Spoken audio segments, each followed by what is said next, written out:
ചന്ദ്രനോ താരങ്ങളോ ഇല്ലാത്ത ആ കനത്ത ഇരുട്ട് നിറഞ്ഞ രാത്രിയിൽ വല്യാശാരിയുടെ വീട്ടുമുറ്റത്ത് നിന്ന ചാമ്പമരത്തിന് മുകളിലൂടെ കടവാവലുകൾ അതിൻ്റെ കൂറ്റൻ ചിറക് വിരിച്ച് തലങ്ങും വിലങ്ങും പറന്നുകൊണ്ടിരുന്നു. ഇത് തേടി പറക്കുന്ന ആ വാവലുകളുടെ ചിറകടി ശബ്ദം കേട്ട് കിടക്കയിൽ ഉറങ്ങാതെ കിടന്ന വല്യാശാരി ചെവി വട്ടം പിടിച്ചു. തെക്കേ അറ്റത്ത് ചെറിയ അറയിൽ നിന്ന് എന്തൊക്കെയോ ശബ്ദങ്ങൾ കേൾക്കുന്നുണ്ട്. മേശമേലിരുന്ന ഓട്ടുവിളക്കിൽ നിന്നുയർന്ന പുകച്ചുരുളുകളാൽ കുമ്മായം തെച്ച ഭിത്തിയുടെ വെണ്മ മങ്ങി. തുറന്നു കിടന്ന ജനലിൽ കൂടി അകത്തേക്ക് പ്രവേശിച്ച കാറ്റിന് വല്ലാത്തൊരു ദുർഗന്ധമുണ്ടായിരുന്നു. എത്ര ശ്രമിച്ചിട്ടും ഉറങ്ങാൻ കഴിയാത്ത ദേഷ്യത്തിൽ വല്യാശാരി കിടക്കപ്പായിൽ നിന്ന് എഴുന്നേറ്റിരുന്ന് പിറുപിറുക്കാൻ തുടങ്ങി. പൊടുന്നനെ ചുറ്റിനും നിറഞ്ഞു നിന്ന നിശബ്ദതയെ ഭേദിച്ചുകൊണ്ട് ഒരു കോഴിയുടെ ഉച്ചത്തിലുള്ള കൂക്കുവിളിയും പിടച്ചിലും കേട്ട് വല്യാശാരി ഇരുന്ന ഇരിപ്പിൽ ഞെട്ടിപ്പിടഞ്ഞുപോയി. പ്രാണൻ അവസാനിക്കുന്ന നിമിഷത്തിൽ ആ കോഴിയുടെ തൊണ്ടയിൽ നിന്ന് പുറത്തേക്ക് വന്ന കൂക്കിവിളിയിൽ പറഞ്ഞറിയിക്കാനാവാത്ത വേദന നിറഞ്ഞു നിന്നിരുന്നു. അതോടെ സമാധാനം നഷ്ടപ്പെട്ട വല്യാശാരി ആ മുറിയിൽ അങ്ങോട്ടും ഇങ്ങോട്ടും നടക്കാൻ തുടങ്ങി. തെല്ല് കഴിഞ്ഞപ്പോൾ മുൻവാതിൽ മെല്ലെ തുറക്കുന്ന ശബ്ദം കേട്ട് ആ വൃദ്ധൻ ദേഷ്യത്തിൽ നിലം ചവിട്ടിക്കുലുക്കി പുറത്തെ വരാന്തയുടെ നേർക്ക് പാഞ്ഞു ചെന്നു. മുൻവാതിൽ തുറന്ന് അകത്തേക്ക് കടന്ന യുവാവിന് നേർക്ക് വല്യാശാരി കയർത്തു. ഇന്നത്തോടെ നിർത്തിക്കോണം നിന്റെ ഈ ചാത്തൻ സേവ. നമ്മുടെ കുലദൈവമായ വിശ്വകർമാവിന് മറന്ന് നീ ഈ ചാത്തൻ സേവ നടത്തുന്നത് നല്ലതിനല്ല ഭരത. അച്ഛന്റെ വാക്കുകൾ കേട്ട് ഭരതന്റെ മുഖത്ത് ഒരു ചിരി വിടർന്നു. എന്റെ ചാത്തൻ എന്നെ ചതിക്കില്ല അച്ഛ. വിളിച്ചാൽ വിളിപ്പുറത്തെത്തുന്നവനാ കരിങ്കുട്ടിച്ചാത്തൻ. വല്യാശാരി വിശ്വംഭരന്റെ മുഖത്ത് നീരസം പ്രകടമായി. അല്പം പുച്ഛത്തോടെ മകൻ ഭരതന്റെ മുഖത്തേക്ക് നോക്കിക്കൊണ്ട് അദ്ദേഹം പറഞ്ഞു, ചാത്തൻ ക്ഷിപ്രകോപിയാണെങ്കിലും എളുപ്പത്തിൽ പ്രസാദിക്കും. പക്ഷെ പിണക്കം തോന്നിയാൽ നിന്റെ സേവാമൂർത്തിയായ ഈ ചാത്തൻ എല്ലാം നശിപ്പിക്കും. അതോടെ നീയും നിന്റെ കുലവും മുടിയും. ഭരതൻ മറുപടി ഒന്നും പറഞ്ഞില്ല. ഒന്നും മിണ്ടാതെ തന്റെ മുറിയിലേക്ക് പോകാൻ തിരിഞ്ഞ അവനെ പിടിച്ചു നിർത്തി വല്യാശാരി കടുത്ത ശബ്ദത്തിൽ ചോദിച്ചു, ഈ കുലം മുടിക്കാൻ തന്നെയാണോ നിന്റെ പുറപ്പാട്? എന്റെ ഒരു കാലിനെ തളർച്ച ബാധിച്ചിട്ടുള്ളൂ. എന്റെ മനസ്സിനെ നീ തളർത്തരുത്. അത്ര നേരവും ശാന്തനായി നിന്ന ഭരതന്റെ മുഖം കോപത്താൽ ചുവന്നു. കുലദൈവത്തെയും കുലത്തൊഴിലിനെയും പ്രാണനെപ്പോലെ സ്നേഹിച്ച അച്ഛന് ഈ ജീവിതത്തിൽ എന്താണ് സമ്പാദിക്കാൻ കഴിഞ്ഞത്? കല്ലടിക്കോടിലെ പേരുകേട്ട വല്യാശാരി നാട്ടിലെ പല ജന്മികൾക്കും പ്രൗഢഗംഭീരമായ നാലുകെട്ടും മെട്ടുകെട്ടുമൊക്കെ പണിതു കൊടുത്തു. പക്ഷേ ഈ പ്രസിദ്ധനായ വല്യാശാരിക്ക് അന്തി ഉറങ്ങാൻ മഴ പെയ്താൽ ചോരാത്ത ഒരു പുര പോലും സ്വന്തമായി ഉണ്ടാക്കാൻ കഴിഞ്ഞില്ല. അടച്ചുറപ്പില്ലാത്ത വീടില്ലാതിരുന്നത് കൊണ്ടാവാം അമ്മ അച്ഛനെ കളഞ്ഞിട്ട് ഏതോ ഒരുത്തന്റെ കൂടെ ഇറങ്ങിപ്പോയത്. ഭരതൻ അത് പറഞ്ഞു തീർന്നതും വല്യാശാരിയുടെ വലത് കൈപ്പത്തി അവന്റെ കരണത്ത് പതിച്ചതും ഒരുപോലെയായിരുന്നു. ഭരതൻ ആ അടിയുടെ ശക്തിയിൽ നിലത്തേക്ക് വേച്ച് വീഴാൻ പോയെങ്കിലും അടുത്ത് കിടന്ന മേശമേൽ പിടിച്ച് അവൻ വീഴാതെ നിന്നു. അധിക പ്രസംഗി, പറഞ്ഞ് പറഞ്ഞ് നിനക്കെന്തും എന്നോട് പറയാമെന്നായോ? കാലങ്ങളോളം ഉളി പിടിച്ച് തഴമ്പിച്ച കയ്യായത്. എന്റെ കുലത്തൊഴിലായ ആശാരിപ്പണിയിൽ ഞാൻ ഇതുവരെയും ഒരു ചതിയും കാട്ടിയിട്ടില്ല. ദൈവത്തിന് നിരക്കാത്തതൊന്നും ഞാൻ ചെയ്തിട്ടുമില്ല. പക്ഷെ നീയോ? തച്ചന്മാർക്ക് പൂനൂല് പോലെ പവിത്രമായ മുഴക്കുലുകൊണ്ട് നേരും നെറിയുമില്ലാത്ത കാര്യങ്ങളല്ലേ നീ ചെയ്യുന്നത്? ചെയ്യുന്ന തൊഴിലിനോട് കൂറില്ലാതെ മറ്റുള്ളവരെ ചതിച്ച് സമ്പാദിച്ച പണം കൊണ്ട് നീ ഉണ്ടാക്കിയതൊന്നും ഏറെ നാൾ നിലനിൽക്കില്ല. ചോരുന്നതായിരുന്നെങ്കിലും ഞാൻ സമ്പാദിച്ചുണ്ടാക്കിയ വീട്ടിൽ കിടന്നാൽ എനിക്ക് ഉറക്കം വരുമായിരുന്നു. പക്ഷേ ചതിപ്രയോഗത്തിലൂടെ നീ പണിത ഈ വീട്ടിൽ കിടന്നിട്ട് എനിക്ക് നന്നായിട്ട് ഉറങ്ങാൻ പോലും കഴിഞ്ഞിട്ടില്ല. വിശ്വംഭരന്റെ കണ്ണുകൾ കോപത്താലും സങ്കടത്താലും ചുവന്നു തൊടുത്തു. അയാളുടെ ശ്വാസഗതി വർദ്ധിച്ചു. കക്ഷത്തിൽ തിരികെ ഊന്നുവിടി നിലത്തൂന്നി ആ മനുഷ്യൻ തന്റെ മുറി ലക്ഷ്യമാക്കി നടന്നു. 2 ചുവട് മുന്നോട്ട് വെച്ചതിന് ശേഷം കിതച്ചുകൊണ്ട് അദ്ദേഹം തിരിഞ്ഞു നിന്നു. എന്റെ ശാരദയെപ്പറ്റി നിനക്കെന്തറിയാം? ഇനി അവളെപ്പറ്റി നീ വേണ്ടാത്തതെന്തെങ്കിലും പറഞ്ഞാൽ നിന്റെ ആ നാവ് ഞാൻ പിഴുതെറിയും. എന്റെ ഈ കൈകൾക്ക് അതിനുള്ള ശക്തി ഇപ്പോഴുമുണ്ട്. പറഞ്ഞേക്കാം. ഊന്നുവടിയുടെ ശബ്ദം അകന്നു പോയെങ്കിലും ഭരതൻ തല ഉയർത്തി തന്റെ അച്ഛന്റെ മുഖത്തേക്ക് നോക്കിയില്ല. വല്യാശാരി മകനോടുള്ള ദേഷ്യത്തിൽ മുറിയുടെ വാതിൽ വലിച്ചടച്ചു. കിടക്കയിൽ വന്ന് കിടന്നിട്ടും അദ്ദേഹത്തിന്റെ കണ്ണുകൾ നിറഞ്ഞൊഴുകിക്കൊണ്ടിരുന്നു. അച്ഛനോട് പറഞ്ഞത് അവിവേകമായി പോയി എന്ന് ഭരതൻ അറിയാമായിരുന്നെങ്കിലും പലപ്പോഴും ഇരച്ചു വരുന്ന ദേഷ്യത്തിന് മുന്നിൽ അവന്റെ നാവിനെ നിയന്ത്രിക്കാൻ അവന് കഴിഞ്ഞിരുന്നില്ല. മേശക്കരികിൽ നിന്ന് ഭരതന്റെ കണ്ണുകൾ ചുമരിൽ പതിച്ചിരുന്ന എണ്ണച്ചായ ചിത്രത്തിലേക്ക് നീണ്ടു ചെന്നു. കുട്ടിക്കാലത്ത് ചുമരിലെ ആ ചിത്രം കാട്ടി ഇതാണ് നിന്റെ അമ്മയെന്ന് അച്ഛൻ എപ്പോഴും പറയുമായിരുന്നു.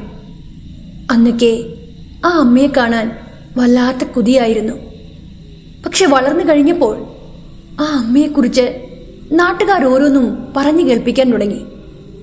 അതോടെ അമ്മയോട് തോന്നിയ സ്നേഹമൊക്കെ എവിടെയോ പോയി മറഞ്ഞു. അവിടുന്നും ഇവിടുന്നും കേട്ട കാര്യങ്ങൾ അതുപോലെ തന്നെ അച്ഛനോട് വന്ന് പറഞ്ഞപ്പോൾ അച്ഛന് പറയാനുണ്ടായിരുന്നത് മറ്റൊന്നായിരുന്നു. ശാരദയെപ്പറ്റി മറ്റുള്ളവർ എന്തും പറഞ്ഞോട്ടെ, പക്ഷെ നീ അവളെപ്പറ്റി മോശം പറയുന്നത് എനിക്ക് സഹിക്കാനാവില്ല. നിന്റെ അമ്മ ശാരദ ഒരുവന്റെയും കൂടെ സ്വന്തം ഇഷ്ടത്തോടെ ഇറങ്ങിപ്പോയതല്ല. എന്റെയും നിന്റെയും ജീവൻ രക്ഷിക്കാൻ വേണ്ടി അവൾക്കങ്ങനെ ചെയ്യേണ്ടി വന്നു. അതാണ് സത്യം. മണ്ണാർക്കാട് ഒരു ഭഗവതി ക്ഷേത്രം നിർമ്മിക്കാൻ അവിടുത്തെ ഒരു ജന്മിപ്രമുഖനായ ഭട്ടതിരിപ്പാടിന്റെ ക്ഷണം എനിക്ക് കിട്ടി. ആ ക്ഷണമനുസരിച്ച് ക്ഷേത്രം പണിത് പൂർത്തിയാക്കി. മാസങ്ങൾക്ക് ശേഷം ഞാൻ അവിടെ നിന്ന് തിരിച്ച് വീട്ടിലേക്ക് പോന്നു. പക്ഷേ പ്രതിഷ്ഠാ മഹോത്സവത്തിനോടനുബന്ധിച്ച് നടന്ന ഹോമകർമ്മങ്ങൾക്കിടയിൽ ആ ക്ഷേത്രത്തിൽ അഗ്നിബാധയുണ്ടായി. ആളപായം ഒന്നും ഉണ്ടായിരുന്നില്ലെങ്കിലും ആ ഭഗവതി ക്ഷേത്രത്തിന്റെ പകുതിയും കത്തി നശിച്ചു. എന്റെ നേതൃത്വത്തിൽ പണിത ആ ക്ഷേത്രം കത്തി നശിച്ചു എന്ന് കേട്ടപ്പോൾ എനിക്കും ഏറെ സങ്കടമുണ്ടായി. പക്ഷേ ആ അഗ്നിബാധയ്ക്ക് കാരണക്കാരൻ ഞാനാണെന്ന് പറഞ്ഞുകൊണ്ട് ആ ക്ഷേത്രത്തിന്റെ ഭാരവാഹികൾ ഈ വീട്ടിലെത്തി. അന്ന് നീ കൈക്കുഞ്ഞായിരുന്നു. സന്ധ്യാസമയത്ത് ഒരു കൂട്ടം ആൾക്കാർ വീട്ടുമുറ്റത്ത് വന്നു കയറിയപ്പോൾ ഞാൻ ആകെ പരിഭ്രമിച്ചു പോയി. മണ്ണാർക്കാട് ജന്മിപ്രമുഖന്മാരിൽ ഒരാളായ ആ ഭട്ടതിരിപ്പാടിനെ കൂടി കണ്ടപ്പോൾ എന്റെ ആദി ഇരട്ടിച്ചു. ക്ഷേത്ര നിർമ്മാണ രീതിയിലെ കണക്ക് പിഴച്ചതുകൊണ്ടാണത്രേ അഗ്നിബാധ ഉണ്ടായതെന്നായിരുന്നു അവരുടെ വാദം. ഞാനത് സമ്മതിച്ചു കൊടുത്തില്ല.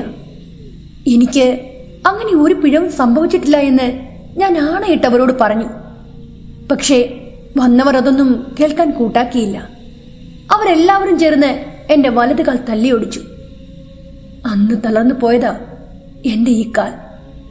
എന്നെ കൊല്ലാൻ തന്നെയായിരുന്നു അവർ തുനിഞ്ഞത്.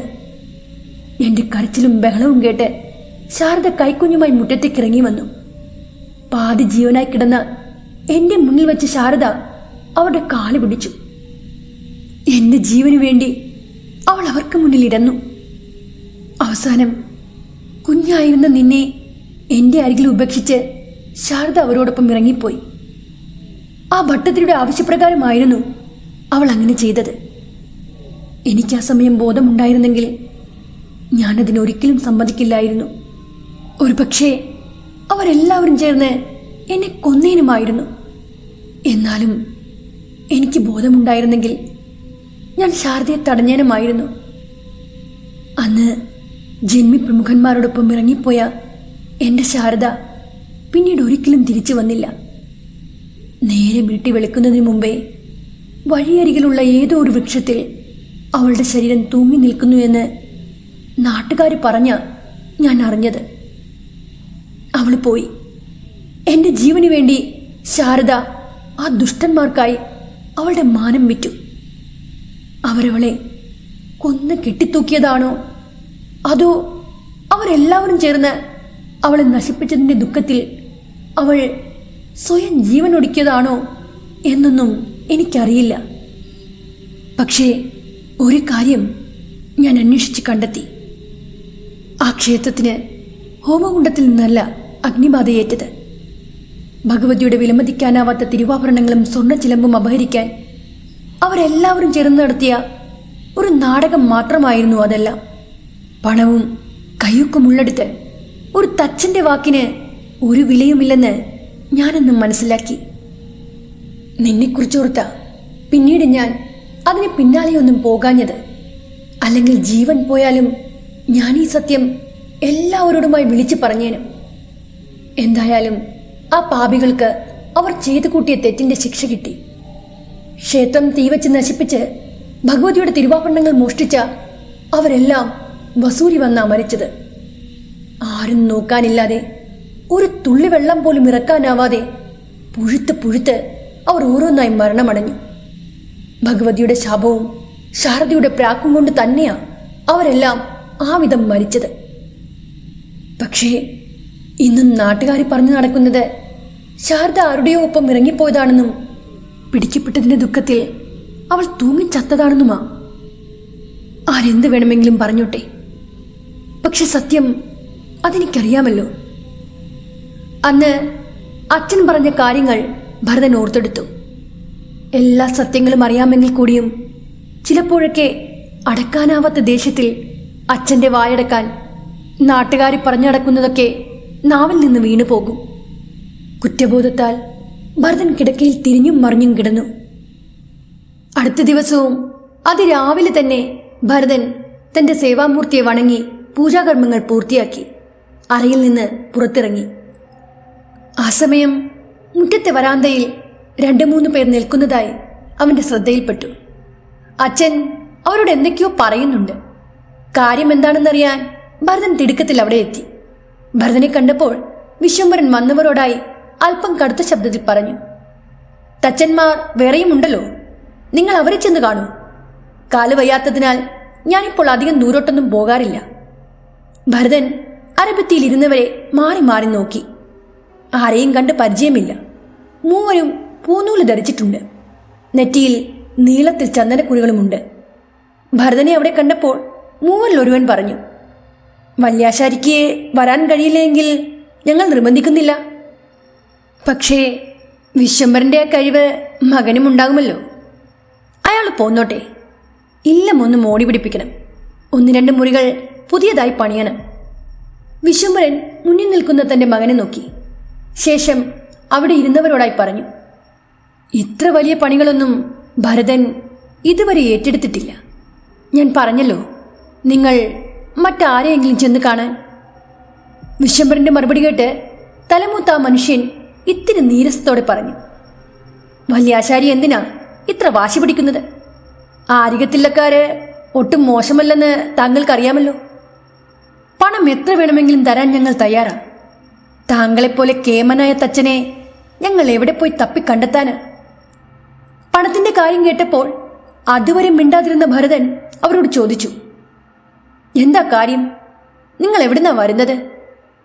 ഞങ്ങൾ മണ്ണാർക്കാട്ട് നിന്ന് വരികയാ. ആരികത്തില്ലം മൊത്തത്തിലൊന്ന് പുതുക്കി പണിയണം.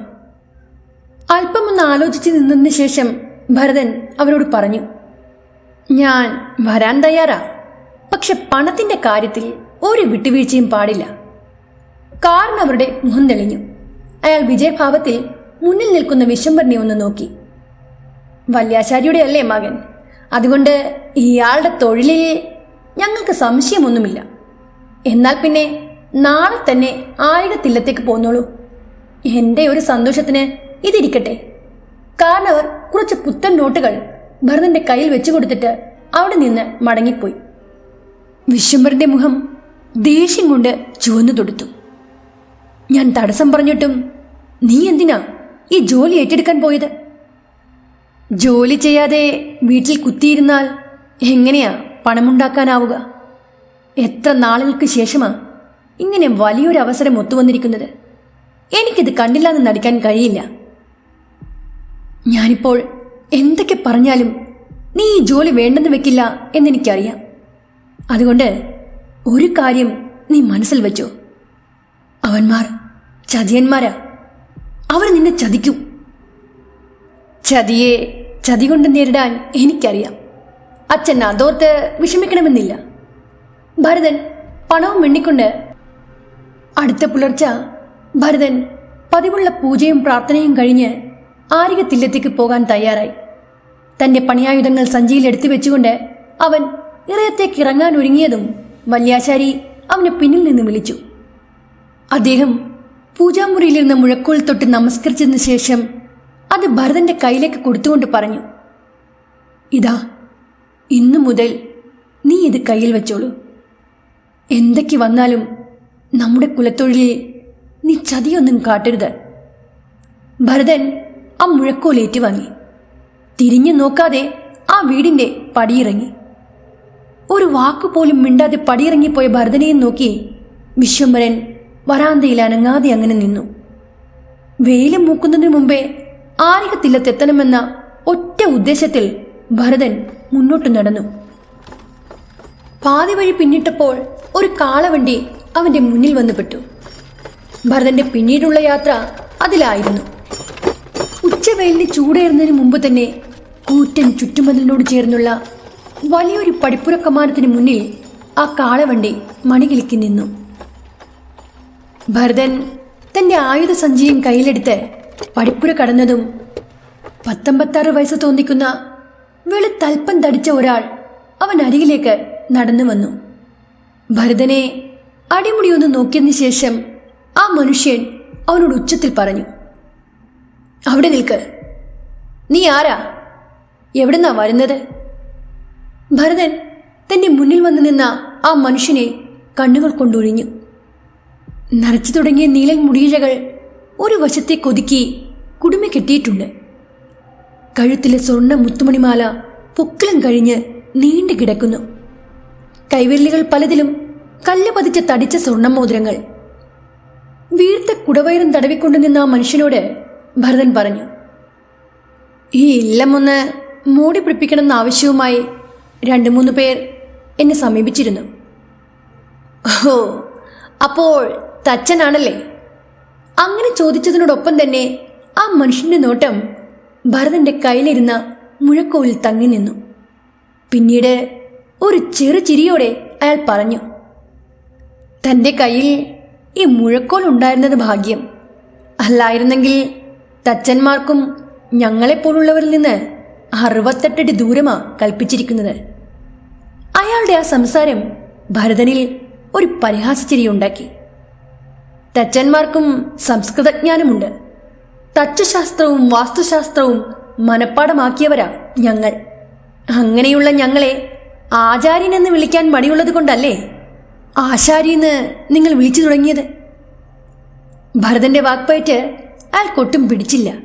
അതിനാൽ തന്നെ ഒരു മുഷിച്ചിലൂടെ അയാൾ പറഞ്ഞു, കല്ലടിക്കോട് വല്യാശാരി എന്ന് കേട്ടപ്പോൾ എൻ്റെ മനസ്സിൽ തെളിഞ്ഞ രൂപം ഇങ്ങനെയൊന്നുമല്ലായിരുന്നു. ഇതിപ്പോ ഇയാളെ കണ്ടിട്ട് ആശാരിന്ന് വിളിക്കാൻ പോലും തോന്നുന്നില്ലല്ലോ. തന്നെ ഈ വിധം നിർത്തി പരിഹസിക്കുന്നതിൽ ഭരതന് അയാളോട് വല്ലാത്ത ദേഷ്യം തോന്നി. എങ്കിലും നുരഞ്ഞു പൊങ്ങിയ ദേഷ്യം കടിച്ചമർത്തിക്കൊണ്ട് അവൻ പറഞ്ഞു, കല്ലടിക്കോളിലെ വല്യാശാരി എൻ്റെ അച്ഛൻ വിശ്വംഭരനാ. ഞാൻ അദ്ദേഹത്തിൻ്റെ മകനാ. അച്ഛന് സുഖമില്ലാതിരിക്കുകയാ. അതാ ഞാനിവിടേക്ക് വന്നത്. ആ സമയം അവിടേക്ക് വന്ന ഒരു കാരണവർ അയാളോട് പറഞ്ഞു, ഇതാ തച്ചൻ. ഇന്നലെ ഞാൻ 1-2 പേരെ കൂട്ടി ഇദ്ദേഹത്തിൻ്റെ വീട്ടിൽ പോയിരുന്നു. വല്യാശാരിക്ക് വരാൻ സാധിക്കാത്തതിനാൽ അദ്ദേഹത്തിൻ്റെ മകനോടാ ഞങ്ങൾ ഇല്ലം മോടി പിടിപ്പിക്കുന്ന കാര്യം പറഞ്ഞേൽപ്പിച്ചത്. ഭരതനും വല്യാശാരിയെപ്പോലെ തന്നെ കുലത്തൊഴിൽ കേമനാണെന്ന് പലരും പറഞ്ഞു കേട്ടു. തച്ചന് ഇദ്ദേഹത്തെ മനസ്സിലായോ? ആ കാരണവരുടെ ചോദ്യം കേട്ട് ഭരതൻ കണ്ണടച്ചു കാട്ടി. ഇതാ ആരികത്തില്ലത്തെ വല്യഭട്ടതിരിപ്പാട് രഘുരാമൻ. ഇദ്ദേഹത്തിന്റെ സഹധർമ്മിണിയുടെ ഉറക്കറയൊന്ന് മോടി പിടിപ്പിക്കണം. തേവാരപ്പുരയിലും കുറച്ചേറെ പണികളുണ്ട്. വല്യാശാരി വിശ്വംഭരൻ പണിത ചില നാലുകെട്ടും ക്ഷേത്രങ്ങളെയും കുറിച്ച് ഞങ്ങൾ ഒത്തിരി കേട്ടിരിക്കുന്നു. കുലത്തൊഴിൽ താനും ഒട്ടും പുറകിലല്ലെന്ന് അറിയാം. തന്റെ എല്ലാ കഴിവുകളും ഇവിടെ തെളിയിക്കാനുള്ള അവസരമായിട്ട് കണ്ടോളൂ. ഉറക്കറ അതിസുന്ദരമായിരിക്കണം. ആ വൃദ്ധൻ പറഞ്ഞത് കേട്ട് ഭരതൻ തലയാട്ടി. രഘുരാമന്റെ മുഖത്തിന് അപ്പോഴും ഒരു തെളിച്ചമില്ലായിരുന്നു. ഇയാളെക്കൊണ്ട് അതിന് കഴിയുമോ വല്യമ്മാവ? സംശയം വേണ്ട രഘുരാമ, തച്ചൻ ആളെ കേമന. ഇയാൾക്ക് ആ പത്തായപ്പുരയ്ക്കടുത്തുള്ള ഏതെങ്കിലും ഒരു മുറിയിൽ താമസസൗകര്യം ഒരുക്കിക്കൊള്ളൂ. രഘുരാമൻ അങ്ങനെ പറഞ്ഞുകൊണ്ട് പൂമുഖത്തേക്ക് കയറിപ്പോയി. കാരണവർ പത്തായപ്പുരക്ക് നേർക്ക് നടന്നു. ഭരതൻ അയാളുടെ പിന്നാലെ. തച്ചന്റെ സഹായത്തിനായി 4-5 പേർ വേറെയും ഉണ്ട് കേട്ടോ. അവർക്കെല്ലാവർക്കും പത്തായപ്പുരയോട് ചേർന്നുള്ള മുറിയിൽ താമസ സൗകര്യം തൽക്കാലം ഒരുക്കിയിട്ടുണ്ട്. തച്ചന് അതിനടുത്ത് തന്നെയുള്ള മറ്റൊരു മുറിയിൽ താമസിക്കാം. രഘു അല്പം മുൻചുണ്ടിക്കാരനാ. മനസ്സിലൊന്നും വെച്ചോണ്ടല്ല അവൻ ഇങ്ങനെയൊക്കെ പറയുന്നത്. ആള് മുഖം കറുത്ത് പലതും പറഞ്ഞെന്നിരിക്കും. തച്ചൻ അതൊന്നും കണ്ടില്ല എന്ന് നടിച്ചാൽ മതി. പ്രത്യേകിച്ചൊരു മറുപടിയും പറയാതെ ഭരതൻ കാരണവർ തുറന്നു കാട്ടിയ മുറിയിൽ തന്റെ ആയുധ സഞ്ചി വെച്ചതിന് ശേഷം ആ പരിസരമെല്ലാം ചുറ്റി നടന്നു കണ്ടു. 2 മുറിക്കപ്പുറം 4-5ഓളം വരുന്ന ആശാരിമാർ വേറെയും താമസിക്കുന്നുണ്ടായിരുന്നു. അവരോടെല്ലാം സൗഹൃദ സംഭാഷണം നടത്തി ഭരതൻ തന്റെ മുറിയിൽ തിരിച്ചെത്തി. അത്താഴം കഴിക്കാനായി 4 കെട്ടിന്റെ പിന്നാമ്പുറത്തുള്ള അടുക്കള വരാന്തയിലേക്ക് ഭരതനും കൂട്ടർക്കും ക്ഷണം കിട്ടി. ഇലക്കീരിൽ സ്വാദിഷ്ടമായ ഭക്ഷണം കഴിക്കുന്നതിനിടയിൽ അടുക്കള വരാന്തയോട് ചേർന്ന് കിടക്കുന്ന നടുമുറ്റത്തേക്ക് പ്രവേശിക്കുന്ന ഇടനാഴിയിലെ കതകിന്റെ മറയിൽ നിന്ന് ആരോ ഒരാൾ എത്തി നോക്കുന്നത് കണ്ട് ഭരതൻ ഏറെ കണ്ടിട്ട് ആ ഭാഗത്തേക്ക് നോക്കി. മിടഞ്ഞിട്ട മുടിയുടെ തുമ്പിന്റെ അറ്റവും വാതിൽപ്പാളയിൽ പിടിച്ചിരുന്ന പൊന്നിൻ ചെമ്പകത്തിന്റെ നിറമുള്ള കൈവിരലുകളുമാണ് അവൻ അവിടെ കണ്ടത്. ആഹാരം കഴിക്കുന്നതിനിടയിൽ പലതവണ ഭരതൻ ആ ഭാഗത്തേക്ക് എത്തി അങ്ങനെ നോക്കി. പക്ഷേ വെള്ളി നക്ഷത്രക്കല്ല് പതിച്ച ആ കൈവിരലിന്റെ ഉടയക്കാരിയെ മാത്രം അവന് കാണാൻ സാധിച്ചില്ല. അത്താഴം കഴിച്ച് ഇലക്കീറുമായി എണീറ്റപ്പോഴും ഭരതൻ ഒരു തവണ കൂടി അവിടേക്ക് നോക്കി. പക്ഷേ അകന്നകന്നു പോകുന്ന ഒരു പാദസ്വര കിലുക്കമാണ് അവന് കേൾക്കാനായത്. തറയോട് പാകിയ തിണ്ണയിൽ ഒരു പുൽപ്പായും വിരിച്ച് മച്ചിന്മേലേക്ക് കണ്ണും നട്ട് ഭരതൻ എന്തൊക്കെയോ ആലോചിച്ച് കുറേ നേരം അങ്ങനെ കിടന്നു. പിന്നെ എപ്പോഴോ മയങ്ങി. പാതിരാക്കോഴിയുടെ കൂക്കിവിളി കേട്ടാണ് ഭരതൻ ആ മയക്കത്തിൽ നിന്ന് ഉണർന്നത്. വാതിൽ മെല്ലെ തുറന്ന് അകത്തിരുന്ന ഒരു കോൽവിളക്കം കയ്യിലെടുത്ത് അവൻ പുറത്തേക്കിറങ്ങി. ശേഷം കോൽവിളക്കം കയ്യിൽ പിടിച്ച് തിക്കും ബുക്കും നോക്കി. ആരുമില്ലെന്ന് ഉറപ്പായതോടെ ഒരു സഞ്ചിയും കയ്യിലെടുത്ത് കുളക്കടവിന്റെ തെക്കേ വശത്തുള്ള മരക്കൂട്ടങ്ങൾക്കരിയിലേക്ക് വെച്ചുപിടിച്ചു. നടത്തം നന്നേ വേഗത്തിലായിരുന്നു. ഭരതന്റെ കാലച്ച കേട്ട് ചിവീടുകളുടെ ശബ്ദം തെല്ല് നേരത്തേക്ക് നിലച്ചു. പിന്നെ പതിവിലും ഉച്ചത്തിൽ അവയുടെ കരച്ചിലുയർന്നു. നിലത്താകെ കരിയിലകളാണ്. അവന്റെ കാൽപാദങ്ങൾക്കിടയിൽപ്പെട്ട് അവൻ ഞെരിഞ്ഞമർന്നു. ആ സമയത്ത് കോൽവിളക്കിൽ കത്തിയെരിഞ്ഞുകൊണ്ടിരുന്ന ദീപനാളത്തിന്റെ ജ്വാലയിൽ നിരവധി ഈയലുകൾ ആത്മഹൂതി നടത്തി. അഗ്നിപ്പൂകണ്ട് പറന്നെടുത്ത പ്രാണികൾ ചിലത് അസഹനീയമായ ചൂട് തട്ടി ചിറകറ്റ് കോൽവിളക്കിലെ എണ്ണയിലേക്ക് വീണു. ചിലത് നിലത്തേക്കും. നിശബ്ദത നിറഞ്ഞ ആ അന്തരീക്ഷത്തിൽ തെല്ലുയർന്നു കേട്ടത് ഭരതന്റെ മന്ത്രധ്വനികളായിരുന്നു. അങ്ങനെ അന്നത്തെ പ്രാർത്ഥനയും മന്ത്രജപവും മതിയാക്കി അവൻ തന്റെ ഇരിപ്പിടത്തിൽ നിന്ന് എണീറ്റ് മുന്നോട്ട് നടന്നു. കോൽവിളക്കിലെ എണ്ണ വറ്റാറായിരുന്നു. അതിനാൽ അതിലെ തിരിയുടെ വെളിച്ചവും മങ്ങിയിരുന്നു. പൊടുന്നനെ ഞെരിഞ്ഞമർന്ന കരിയിലക്കൂട്ടങ്ങൾക്കിടയിൽ നിന്ന് ഒരു കരിനാഗം വണം വിടർത്തിക്കൊണ്ട് ഭരതന് മുന്നിൽ പ്രത്യക്ഷമായി. നാഗത്തിന്റെ കണ്ണുകൾ കോൽവിളക്കിന്റെ വെളിച്ചത്തിൽ ചുവന്നു തിളങ്ങി. അത് ഉച്ചത്തിൽ ചീറ്റിക്കൊണ്ട് ഭരതന് മുന്നിൽ വണം വിടർത്തിയാടി. ഇനിയൊരടി മുന്നോട്ട് വെച്ചെന്നാൽ സർപ്പദംശനമേറ്റ് താൻ പിടഞ്ഞു വീഴുമെന്ന് മനസ്സിലാക്കിയ ഭരതൻ നാഗത്തിന് മുന്നിൽ നിശ്ചലനായി നിന്നു. അതോടെ കരിനാഗവും പത്തി വിടർത്തി അനങ്ങാതെ അങ്ങനെ നിന്നു. നാഗത്തിന്റെ അഗ്നിപ്പൊട്ടുപോലുള്ള കണ്ണുകളിലേക്ക് നോക്കി അവൻ തന്റെ സേവാമൂർത്തിയെ മനസ്സിൽ ധ്യാനിച്ചു. അടുത്ത നിമിഷം കാടിളക്കിക്കൊണ്ട് ഒരു കാറ്റ് ആ ഭാഗത്തേക്ക് വീശിയടിച്ചു. കരിയിലകൾ കാറ്റിൽ പറന്നു പൊങ്ങി. വെളിച്ചപ്പാട് തുള്ളി ഉറഞ്ഞു വരുന്നത് പോലെ ഒരു ശബ്ദം അവിടെ മാകെ പ്രകമ്പനം കൊണ്ടു. കരിയിലകളെയും പറത്തിക്കൊണ്ടുവന്ന ആ കാറ്റ് കടന്നു പോയതോടെ വാടിയ ചേമ്പിൻ തണ്ട് പോലെ ആ കരിനാഗം നിലത്തേക്ക് പതിച്ചു. പണം വിടർത്താനാവാതെ വളഞ്ഞ് വട്ടം ചുറ്റിക്കിടന്ന ആ നാഗത്തെ നോക്കി ഭരതൻ ഒന്ന് ചിരിച്ചു. ചാത്തനോടാണോ നിന്റെ കളി? ആരികത്തില്ലത്തിന്റെ കാവൽക്കാരന് എന്നോടിടയേണ്ട കാര്യമുണ്ടോ? നിനക്ക് നിന്റെ വഴി, എനിക്ക് എന്റെ വഴി. ഭരതൻ ഒരു കൂസലും കൂടാതെ മുന്നോട്ട് നടന്നു പോയി. കുളക്കടവിനടുത്തെത്തിയപ്പോഴേക്കും ആരുടെയൊക്കെയോ സംസാരം കേട്ടു. ചുറ്റുമതിലുകളില്ലാത്ത കുളമാണ്. കുളക്കടവിന് ചുറ്റും കുറ്റിക്കാടുകൾ നിറഞ്ഞു നിൽക്കുകയാണ്. നേരം പുലരാറായിരുന്നെങ്കിലും വെട്ടം വീണിട്ടില്ല. പുറത്തുനിന്ന് ആർക്കും പ്രവേശനമില്ലാത്ത കുളമാണ്. ഇല്ലത്തുള്ളവർക്ക് വേണ്ടി മാത്രമുള്ള ആ കുളത്തിന് 2 കടവുകളുണ്ട്. സ്ത്രീകൾക്കും പുരുഷന്മാർക്കുമായി വെവ്വേറെ പണിത കടവുകളെ ഒരു കൂറ്റൻ ചുമരിനാൽ വേർതിരിച്ചിട്ടുണ്ട്. ഇടയ്ക്കിടെ കേട്ട ഓളങ്ങളുടെ ശബ്ദത്തിൽ നിന്ന് ആരോ കുളത്തിൽ കുളിക്കുന്നുണ്ടെന്ന് ഭരതന് മനസ്സിലായി. ഇത്ര പ്രഭാതത്തിൽ ഇതാരാണാവോ കുളിക്കുന്നത്? തന്നെ ഈ സമയത്ത് ഇവിടെ കണ്ടെന്നാൽ അത് സംശയത്തിനുള്ള ഒരു വഴിയൊരുക്കും. അതിനാൽ ഭരതൻ അങ്ങനെ ആലോചിച്ചുകൊണ്ട് കുറ്റിക്കാടിന് മറയിൽ പതുങ്ങി. കുളപ്പടവിൽ ഒരു റാന്തലിന്റെ വെട്ടം കാണുന്നുണ്ട്. ചോന്ന ഉറുമ്പുകൾ ഭരതന്റെ കാൽ കൂടി മുകളിലേക്ക് നിരച്ചു കയറി. തുടരെയുള്ള അവയുടെ കടിയേറ്റപ്പോഴാണ് അവൻ നിലത്തേക്ക് നോക്കിയത്. ഉറുമ്പിൻകൂട്ടിലാണ് താൻ വന്ന് നിന്നതെന്ന് അയാൾക്ക് അപ്പോഴാണ് മനസ്സിലായത്. കടിയൻ ഉറുമ്പുകൾ ശരീരത്തിന്റെ പലയിടത്തും കടിച്ചു തുടങ്ങി. അപാരമായ നീറ്റലും ചൊറിച്ചിലും. ഇല്ലിവേലിക്കരികിലൂടെ കോൽവിളക്കുമായി നടന്ന് മുന്നോട്ട് മാറിയാൽ ഉറപ്പായും കുളത്തിൽ കുളിക്കുന്നവരാരാണെങ്കിലും തന്നെ കാണും. എങ്കിലും ഉറുമ്പിന്റെ കടി സഹിക്കാനാവാതെ 3-4 ചുവട് മുന്നോട്ട് വെച്ചതും ഭരതൻ കുളക്കടവിൽ നിന്ന് ഒരു ചിരി കേട്ടു.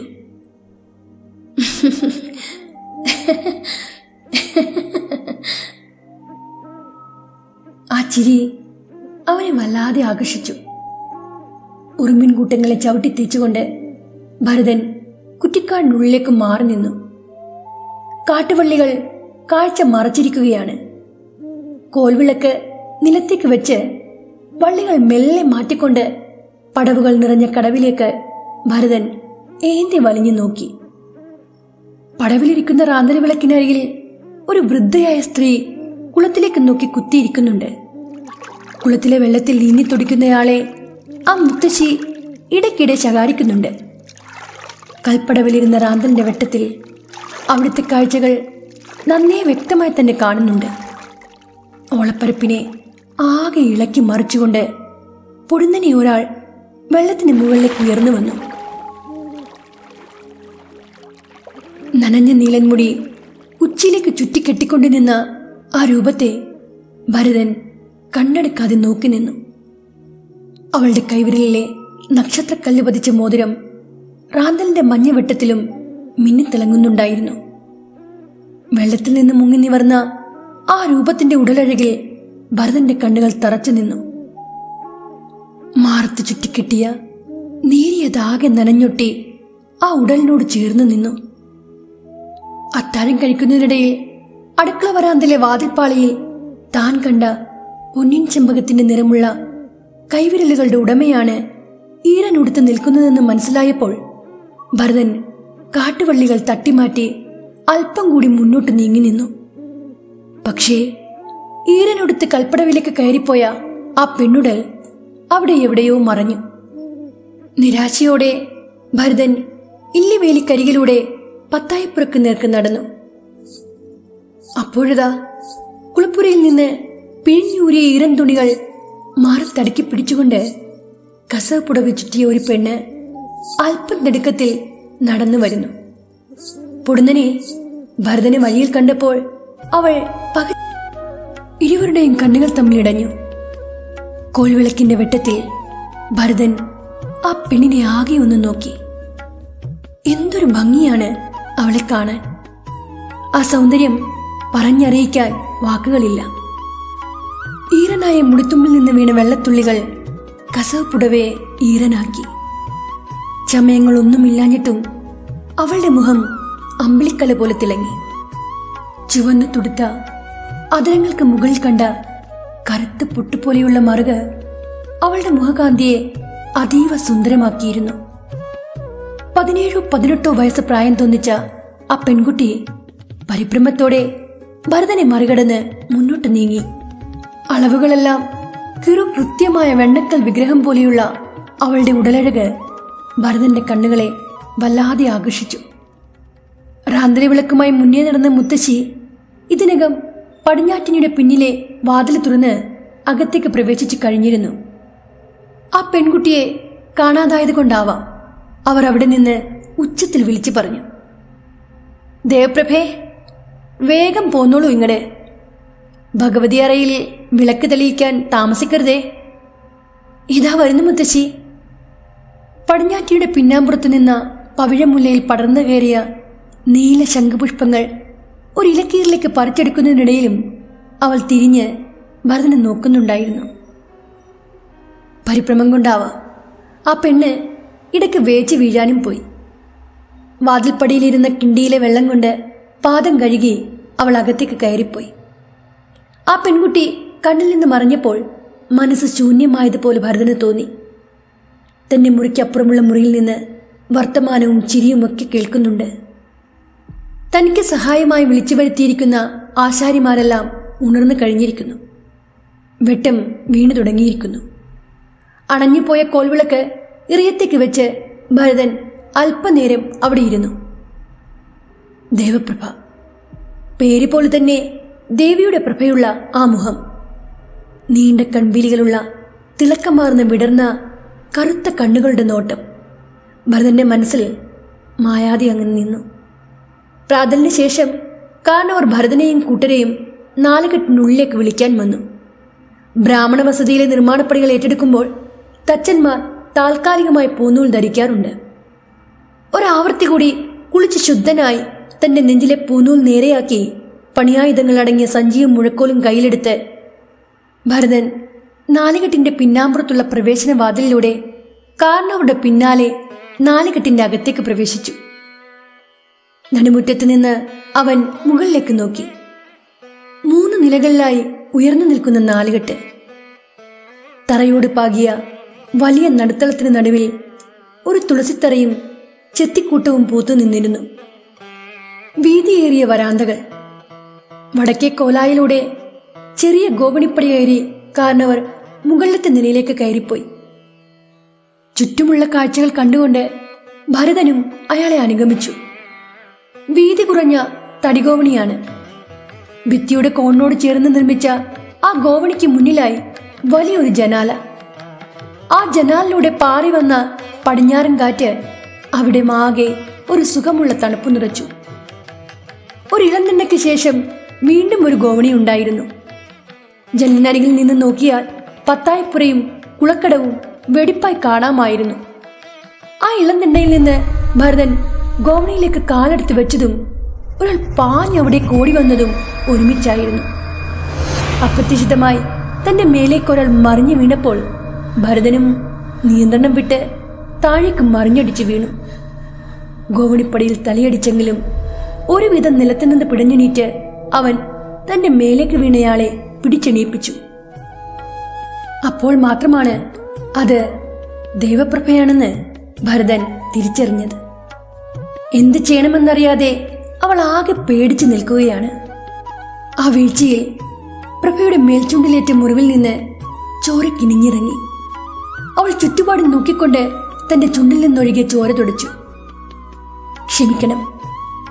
തിടുക്കത്തിൽ പടിയിറങ്ങിയപ്പോൾ വാക്കുകൾ പൂർത്തിയാക്കാതെ ദേവപ്രഭ പടികളിറങ്ങി താഴേക്ക് പോയി. ഭരതൻ തിരിഞ്ഞവളെ നോക്കി. പ്രഭയും പടികൾ ഇറങ്ങുന്നതിനിടയിൽ ഇടയ്ക്കിടെ അവനെ നോക്കിക്കൊണ്ടാണ് താഴേക്കിറങ്ങിപ്പോയത്. പ്രഭയുടെ സുന്ദരമായ മുഖം പതിഞ്ഞ തന്റെ രോമാവൃതമായ വെളുത്ത വിരിഞ്ഞ മാറിലേക്ക് ഒരു ചിരിയോടെ അവൻ നോക്കി. നെഞ്ചിൽ പറ്റിയ ചോരക്കറ കണ്ട് ആ ചിരി വന്നതുപോലെ തന്നെ പോവുകയും ചെയ്തു. പ്രഭയുടെ ചുണ്ടിലെ ചോര മേൽമുണ്ടുകൊണ്ട് അത് തൂത്ത് കളയുന്നതിനിടയിൽ കാരണവർ ഏതോ ഒരു മുറിയിൽ നിന്ന് ഇറങ്ങി വന്നുകൊണ്ട് ചോദിച്ചു, എന്താ അവിടെ ഒരു ശബ്ദം കേട്ടത്? എന്തു പറ്റി? ഉള്ളിലെ പരിഭ്രമം മറച്ചു വെച്ചുകൊണ്ട് ഭരതൻ മറുപടി പറഞ്ഞു. മുകളിലേക്ക് കയറുന്നതിനിടയിൽ കാലൊന്ന് തെറ്റിയതാ. എന്നിട്ട് എന്തെങ്കിലും പറ്റിയോ തച്ചന്? ഇല്ല, തല ചെറുതായി ഒന്ന് മുട്ടി. തീരെ വീതി കുറഞ്ഞ ഗോവണിപ്പടിയാ, ഏറെ പഴക്കമുള്ളതാ. ഒക്കെ ഒന്ന് മാറ്റിപ്പണിയണം. തച്ചൻ ഇങ്ങോട്ട് കയറി പോന്നോളൂ. ഭരതൻ തടിഗോവണി കയറി മുകളിലേക്ക് പോകുന്നതിനിടയിൽ താഴെ ഒരു പാദസ്വര ക്ലിക്കും കേട്ടു. അതകന്നു പോയതും അവൻ ഗോവണി കയറി കാരണവരുടെ അടുത്തേക്ക് ചെന്നു. ആ വലിയ മുറിയിൽ രഘുരാമൻ മാറിൽ കൈകൾ പിണച്ചുകെട്ടി ഗൗരവത്തോടെ നിൽപ്പുണ്ടായിരുന്നു. ഭരതനെ കണ്ടപ്പോൾ അയാൾ ആ ഗൗരവം ഒട്ടും വെടിയാതെ തന്നെ പറഞ്ഞു, ഈ മുറി കൊത്തുപണികൾ കൊണ്ട് ആരെയും ആകർഷിക്കുന്നതാക്കി മാറ്റണം. നല്ല ഉറപ്പുള്ളതും വീതിയുള്ളതുമായ ഒരു സപ്രപഞ്ചക്കട്ടിൽ പണിയണം. അതിൻ്റെ കാലുകളിലും തലയ്ക്കലും ആരും ഇതുവരെ കാണാത്തത്ര ഭംഗിയുള്ള ചിത്രപ്പണികൾ ഒരുക്കേണ്ടത് നിർബന്ധമാണ്. പ്രഭയ്ക്ക് മുഖം നോക്കാൻ ദാ ആ ചുമരിൽ ഒരു നീലൻ കണ്ണാടി പ്രത്യേകം പണിയണം. അതിലും കൊത്തുപണികൾ ഒട്ടും തന്നെ കുറയാൻ പാടില്ല. ഈ നാലുകെട്ടിൻ്റെ ഈ 3-ാം നില അത് ദേവപ്രഭയ്ക്ക് മാത്രമായിട്ടുള്ളതാണ്. ഈ ഉറക്കറയുടെ കഥക് അത് മറ്റ് 2 നിലകളെക്കാൾ മികച്ചതായിരിക്കണം. മുന്തിയ ഇനം തടികൾ ഉപയോഗിച്ച് വേണം ഇതെല്ലാം പണിയാൻ. പണം എത്ര വേണമെങ്കിലും മുടക്കാൻ ഞാൻ തയ്യാറാ. കാരണം ദേവപ്രഭ എനിക്കേറെ പ്രിയപ്പെട്ടവളാ. ഭരതൻ ആ മുറി ആകെ ഒന്ന് നോക്കി. ആ നാലുകെട്ടിലെ ഏറ്റവും മുകളിലത്തെ നിലയിലെ ഏറെ വിസ്മയമായ കുത്തഴി എന്നറിയപ്പെടുന്ന വലിയ ജനൽപ്പാളികൾ മലർക്കെ തുറന്നു കിടക്കുകയായിരുന്നു. കിഴക്ക് പടിഞ്ഞാറ് ദർശനമുള്ള ആ കുത്തഴിയിലൂടെ നോക്കിയാൽ നാലുകെട്ടിന് പുറത്തുള്ള അങ്ങേ അകലത്തുള്ള കാഴ്ചകൾ വരെയും കാണാം. ആ മുറിയിൽ തന്നെ മറ്റൊരു കിളിവാതിലൂടെ നടുമുറ്റത്തെ കാഴ്ചകളും വ്യക്തമായി ദർശിക്കാം. ആ കിളിവാതിലൂടെ ഭരതൻ വെറുതെ ഒന്ന് നോക്കിയതും പ്രഭ അവിടെ നിൽക്കുന്നത് അവന്റെ കണ്ണിൽപ്പെട്ടു. ഒന്നും മിണ്ടാതെ പുറത്തേക്ക് നോക്കി നിന്ന ഭരതനോട് കാരണവർ ചോദിച്ചു, തച്ചൻ എന്നാ പണി തുടങ്ങുന്നത്? പെട്ടെന്നുള്ള കാരണവരുടെ ആ ചോദ്യം കേട്ട് അവനിൽ ഒരു പരുങ്ങലുണ്ടായി. നടുമുറ്റത്ത് നിന്ന് കണ്ണെടുക്കാതെ തന്നെ അവൻ പറഞ്ഞു, കൊള്ളാം, നല്ല ലക്ഷണമൊത്ത മുറി. ഇത് ശയനമുറിയാക്കുന്നതിൽ കുഴപ്പമൊന്നുമില്ല. ഭട്ടതിരിപ്പാടിന്റെ ആഗ്രഹം പോലെ തന്നെ ഞാൻ എല്ലാം ചെയ്യാം. രഘുരാമന്റെ മുഖത്ത് ഒരു ചിരി വിരിഞ്ഞു. എത്രയും പെട്ടെന്ന് തച്ചൻ ഈ ഉറക്കറ പണിത് പൂർത്തിയാക്കണം. ഞാൻ ആഗ്രഹിച്ചതുപോലെ ഇത് പണിത് കഴിഞ്ഞെന്നാൽ തച്ചന് കൈനിറയ സമ്മാനങ്ങൾ ഞാൻ തരുന്നതായിരിക്കും. നടുത്തളത്തിൽ നിന്ന് പ്രഭ നടന്നു മറിഞ്ഞതും ഭരതൻ തിരിഞ്ഞ് ഭട്ടതിരിപ്പാടിനെ നോക്കിക്കൊണ്ട് പറഞ്ഞു, അതിനെന്താ, എത്രയും പെട്ടെന്ന് ഞാനിതിൻ്റെ പണി പൂർത്തിയാക്കാം. രഘുരാമൻ ആ മുറിയിൽ നിന്ന് പുറത്തേക്ക് ഇറങ്ങിക്കൊണ്ട് പറഞ്ഞു, എനിക്കല്പം തിരക്കുണ്ട്. പണി തുടങ്ങാൻ ആവശ്യമായ എല്ലാ കാര്യങ്ങളും വല്യമ്മാവനോട് പറഞ്ഞാൽ മതി. ഭരതൻ തലയാട്ടി. പ്രഭയെന്ന് വെച്ചാൽ രഘുവിന് ജീവനാ. ഈ നാലുകെട്ടിന്റെ 3-ാം നില അവൾക്കുള്ളതാ. എത്രയും പെട്ടെന്നൊന്ന് ഈ ഉറക്കയുടെ പണി പൂർത്തിയാകാൻ അവൻ കാത്തിരിക്കുകയാ. ഭട്ടതിരിപ്പാടിന് മകളോട് അത്രയ്ക്ക് സ്നേഹമാണോ? ഭരതന്റെ ആ ചോദ്യം കേട്ട് കാരണവർ വീഴ്ച നിന്നു. പിന്നെ ഉച്ചത്തിൽ ചിരിച്ചുകൊണ്ട് പറഞ്ഞു, ദേവപ്രഭ രഘുവിന്റെ മകളോ? ഇത് നല്ല കൂത്ത്. അവൾ രഘുരാമന്റെ 3-ാം വേളിയാ. ആദ്യ 2 ഭാര്യമാരിലും സന്താനങ്ങളൊന്നും തന്നെ ഉണ്ടായില്ല. അതാ 3-ാമതൊരു വേളി കഴിച്ചത്. ഈ ഉറക്കറ പൂർത്തിയായാൽ മാത്രമേ രഘുവിന്റെ ശാന്തി മുഹൂർത്തം നടക്കൂ. ദേവപ്രഭ കട്ടായം പറഞ്ഞിരിക്കുകയാ, ഈ ഉറക്കറ എന്ന് പണിത് തീരുന്നോ അന്നേ അവനോടൊപ്പം ശയിക്കൂ എന്ന്. ജ്യോത്സ്യൻ ഗണിച്ച് പറഞ്ഞതാ ദേവപ്രഭയ്ക്ക് സന്താനയോഗമുണ്ടാകുമെന്ന്. അതിനാൽ അവൾ പറയുന്നതെന്തും രഘു കണ്ണുമടച്ചനുസരിക്കും. കാരണവരുടെ നാവിൽ നിന്ന് ഒറ്റയടിക്ക് അത്രയും കാര്യങ്ങൾ കേട്ടപ്പോൾ എന്തൊക്കെയോ നഷ്ടപ്പെട്ടതുപോലൊരു തോന്നൽ ഭരതനുണ്ടായി. തല മൂത്ത് നിറച്ച കാരണവരുടെ മകളായിരിക്കും പ്രഭയെന്നാണ് ഭരതൻ കരുതിയത്. പക്ഷേ അവൾ അയാളുടെ ഭാര്യയാണെന്ന് കേട്ടപ്പോൾ അതുവരെ ഉണ്ടായിരുന്നൊരു ഉത്സാഹവും സന്തോഷവും പെട്ടെന്നില്ലാതായതുപോലെ അവന് തോന്നി. 3-ാം നിലയിൽ നിന്ന് കാരണവരോടൊപ്പം ഭരതൻ താഴേക്കിറങ്ങി. ആ നാലുകെട്ടിൽ പുതിയതായി എന്തെല്ലാം മിനുക്കുപണികൾ ചെയ്യേണ്ടതുണ്ടെന്ന് പറഞ്ഞുകൊണ്ട് കാരണവർ 1-2 മുറികൾ വേറെയും അവനെ കാണിച്ചു കൊടുത്തു. ആവശ്യമായ തടിയും മറ്റ് സാധനങ്ങളെല്ലാം തന്നെ പത്തായപ്പുരയുടെ താഴത്തെ വലിയ മുറിയിൽ വെച്ചിട്ടുണ്ട്. തച്ചൻ പണിയെന്നാ തുടങ്ങുക? നാളെ പുലർച്ചെ തന്നെ തുടങ്ങാം. ഉത്തമ സമയമാ. അന്നത്തെ ചർച്ചയ്ക്ക് ശേഷം ഭരതൻ നാലുകെട്ടിൽ നിന്ന് പുറത്തേക്ക് നടന്നു. പത്തായപ്പുരയുടെ താഴത്തെ വലിയ മുറിയിൽ നിറയെ തടിക്കഷ്ണങ്ങൾ അടുക്കി വെച്ചിരുന്നു.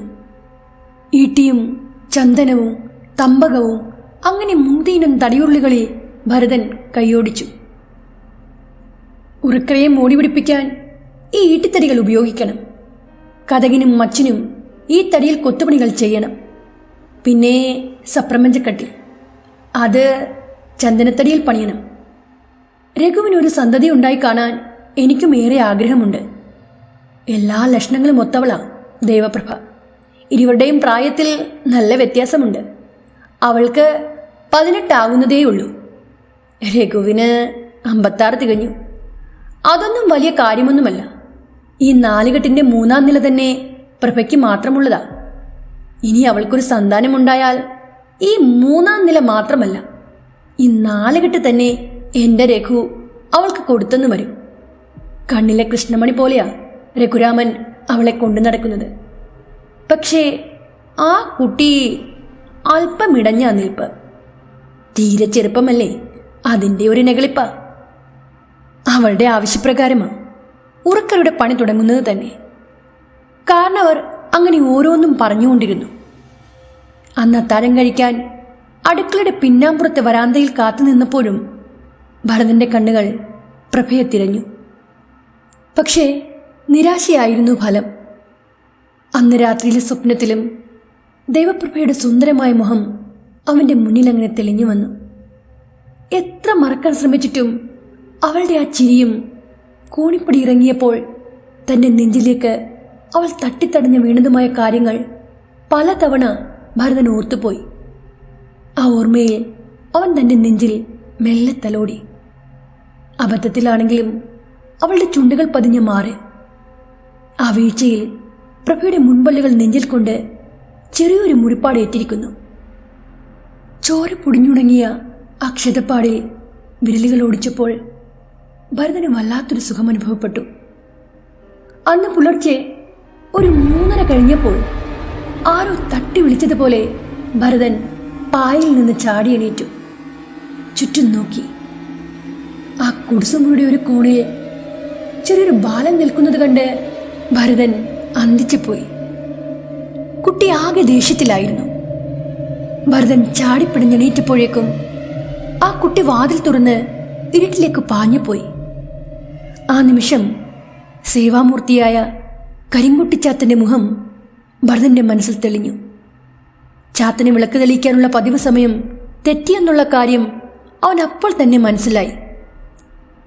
സഞ്ചിയും കയ്യിലെടുത്ത് കോൽവിളക്കുമായി ഭരതൻ വേഗം തന്നെ കുളക്കടവിന് പിന്നിലുള്ള ആറിനോരത്തേക്ക് നടന്നു. വിളക്ക് തെളിക്കാൻ താമസിച്ചു പോയതിൽ ചാത്തനോട് മാപ്പ് പറഞ്ഞ് അയാൾ പതിവുള്ള സേവാകർമ്മങ്ങൾ പൂർത്തിയാക്കി തിരിച്ചു നടന്നു. മടങ്ങുന്ന സമയത്ത് കുളക്കടവിലെ കുറ്റിക്കാട്ടിൽ മറഞ്ഞു നിന്നുകൊണ്ട് അവിടേക്ക് എത്തിനോക്കാൻ അയാൾ മറന്നില്ല. ദേവപ്രഭ മുങ്ങി നീരാടുകയാണ്. കാവലിന് റാന്തൽ വിളക്കുമായി ആ വൃദ്ധയായ സ്ത്രീയും പടവിന്മേൽ കണ്ടവന്റെ മുതലാണ്. അതിനോട് ആഗ്രഹം പാടുണ്ടോ? ആ നിമിഷം മനസ്സിൽ വന്നുദിച്ച ആ ചോദ്യം കേട്ടില്ലെന്ന് നടിച്ച് ഭരതൻ പ്രഭ നീരാടി മടങ്ങിപ്പോകുന്നതുവരെ അവിടെ തന്നെ നിന്നു. പ്രാതലിന് മുമ്പ് തന്നെ തച്ചന്റെ നേതൃത്വത്തിൽ അന്ന് ഉറക്കരുടെ പണി തുടങ്ങി. തേച്ചുമിനുക്കിയ തടികളൊക്കെയും നടുത്തളത്തിനൊരറ്റത്ത് സ്ഥാനം പിടിച്ചു. ഒപ്പമുള്ള സഹായികളോടൊത്ത് ശയനമുറിയുടെ മോടി പിടിപ്പിക്കൽ തകൃതിയായി നടന്നുകൊണ്ടിരുന്നു.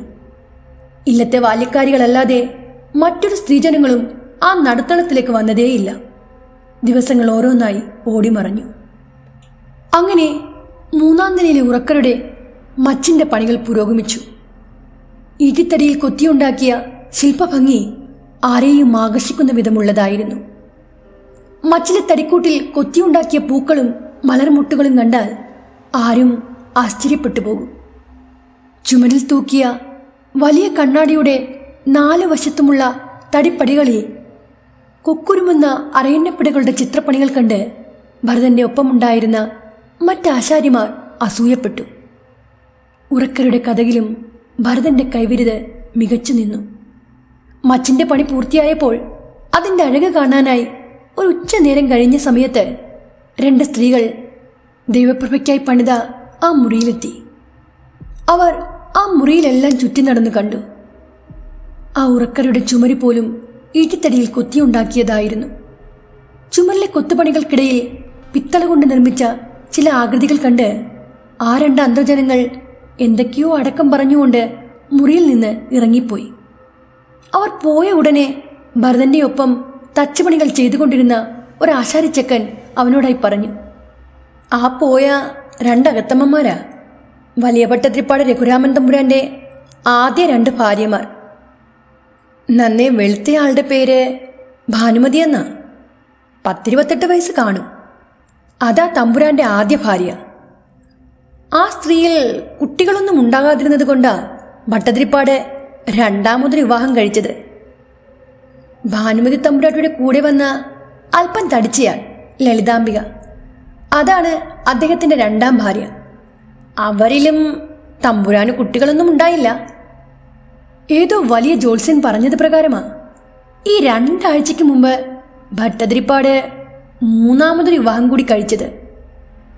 അങ്ങ് വടക്കുള്ള ഏതോ ദാരിദ്ര്യം പിടിച്ച ഇല്ലത്തെ പെണ്ണ 3ാം ഭാര്യയായി വന്നു കയറിയിരിക്കുന്ന ദേവപ്രഭ. പേര് പോലെ തന്നെ ദേവിയുടെ സൗന്ദര്യം ആൾക്ക്. ചെറിയ തമ്പുരാട്ടിയുടെ ആ അഴക് വലിയ ഭട്ടതിരിപ്പാടിനെ വല്ലാതെ മത്തുപിടിപ്പിച്ചിരിക്കുന്നു. വേലി കഴിഞ്ഞിട്ടും ഇരുവരും ഒന്നിച്ച് ഒരു മുറിയിൽ കഴിഞ്ഞിട്ടില്ല. പുതിയൊരു ഉറക്കറ പണിത് പൂർത്തിയാക്കിയിട്ട് മതി ഒന്നിച്ചുള്ള ഉറക്കമെന്ന് പ്രഭത്തമ്പുരാട്ടി ശാഠ്യം പിടിച്ചിരിക്കുകയാ. ആള് നന്നേ ചെറുപ്പമാണ്. കുട്ടിക്കളി വിട്ടുമാറിയിട്ടില്ല. പക്ഷേ ആ തമ്പുരാട്ടിക്കുട്ടി ആ കിളവൻ തമ്പുരാനെ വരച്ച വരയിൽ നിർത്തും. ഇത്രയും പറഞ്ഞ് ആ ആശാരി ഉറക്കെ ചിരിച്ചു. ആ ചിരിയിൽ ഭരതൻ ഉൾപ്പെടെയുള്ളവർ പങ്കുചേർന്നു. ആ സമയത്താണ് ദേവപ്രഭ ഒരു പ്രായമായ സ്ത്രീയോടൊപ്പം ആ മുറിയിലേക്ക് കയറി വന്നത്. പുതിയ ഉറക്കരുടെ മച്ചിന്റെ പണി പൂർത്തിയായത് നോക്കിക്കാണാൻ വന്നതായിരുന്നു കൊച്ചുതമ്പുരാട്ടി. ആ മുറിയുടെ ഓരോ ഭാഗങ്ങളും വളരെ സൂക്ഷ്മതയോടെ ദേവപ്രഭ നോക്കിക്കണ്ടു. കണ്ണാടിപ്പടിയിലെ അരയന്നപ്പിടകളുടെ കൊത്തുപണി അവളെ വല്ലാതെ ആകർഷിച്ചു. ഈറ്റിത്തടിയിൽ കടഞ്ഞെടുത്ത മച്ചിന്റെ സൗന്ദര്യവും ആസ്വദിച്ചുകൊണ്ട് അവൾ ഏറെ നേരം ഒരേ നിൽപ്പു നിന്നു. പ്രായമായ സ്ത്രീ രഘുരാമന്റെ ഏതോ ഒരു ബന്ധുവായിരുന്നു. അവർ തച്ചന്റെ പണികളെ പുകഴ്ത്തിക്കൊണ്ട് വാതോരാതെ ഓരോന്നങ്ങനെ പറഞ്ഞുകൊണ്ടിരുന്നു. ഇനി എത്ര ദിവസമെടുക്കും ഈ ഉറക്കരയുടെ പണി മൊത്തത്തിൽ പൂർത്തിയാക്കുവാൻ? പ്രഭയുടെ ചോദ്യം കേട്ട് തച്ചൻ മറുപടി പറഞ്ഞു, ഒരു 2 ആഴ്ച പിടിക്കും. ഇത് പൂർത്തിയായാൽ ഉടനെ സപ്രപഞ്ചക്കട്ടിലിന്റെ പണി തുടങ്ങാം. തിടുക്കം വേണ്ട, എല്ലാം സമയമെടുത്ത് ഭംഗിയായിട്ട് ചെയ്താൽ മതി. ഭരതൻ തലയാട്ടി സമ്മതിച്ചു. പ്രഭ ആ മുത്തശ്ശിയോടൊപ്പം മുറിയിൽ നിന്ന് മടങ്ങിയപ്പോൾ ഭരതന്റെ ചങ്ങാതിക്ക് ചിരി പൊട്ടി. അയാൾ എന്തൊക്കെയോ ഓർത്തുകൊണ്ട് ഉറക്കെ ഉറക്കെ ചിരിച്ചു.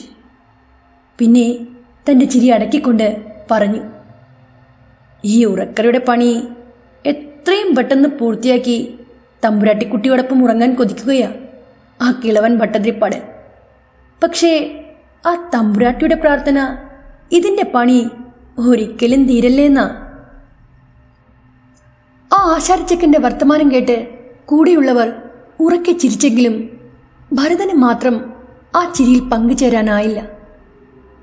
അയാളുടെ വാക്കുകൾ അവന്റെ മനസ്സിൽ ആഴത്തിലങ്ങ് പതിഞ്ഞു. ഈ ഉറക്കരയുടെ പണി ഒരിക്കലും പൂർത്തിയാകില്ലേ എന്നാണോ പ്രഭ ആഗ്രഹിക്കുന്നത്?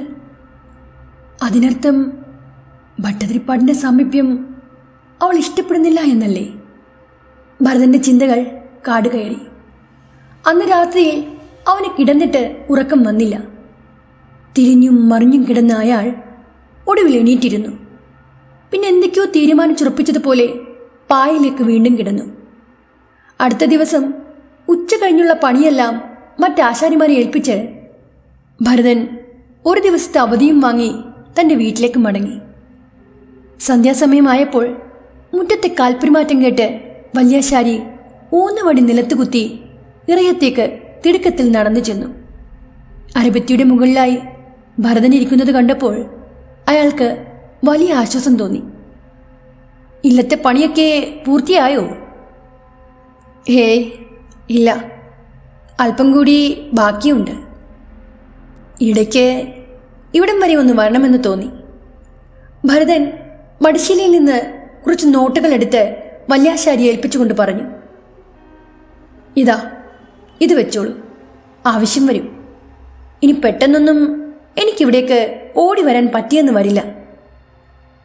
ഭരതൻ അടുത്ത് വന്നപ്പോൾ പട്ടച്ചാരായത്തിൻ്റെ രൂക്ഷഗന്ധം വല്യാശാരിയുടെ മൂക്കിലേക്ക് തുളച്ചു കയറി. അതോടെ ആ പണം വാങ്ങാൻ കൂട്ടാക്കാതെ അയാൾ അല്പം പിന്നിലേക്ക് മാറി നിന്നു. ഭരതന്റെ കാലുകൾ നിലത്തുറക്കുന്നില്ലായിരുന്നു. ഞാൻ സമ്പാദിച്ച പണത്തിനോടെന്താ അച്ഛനിത്ര പുച്ഛം? ഇത് ഞാൻ കട്ടതോ പിടിച്ചു പറിച്ചതോ അല്ല, അധ്വാനിച്ചുണ്ടാക്കിയതാ. നോട്ടുകളൊക്കെയും അരബത്തിയിലേക്ക് വെച്ച് ഭരതൻ വീണ്ടും ഇറയത്ത് കുത്തിയിരുന്നു.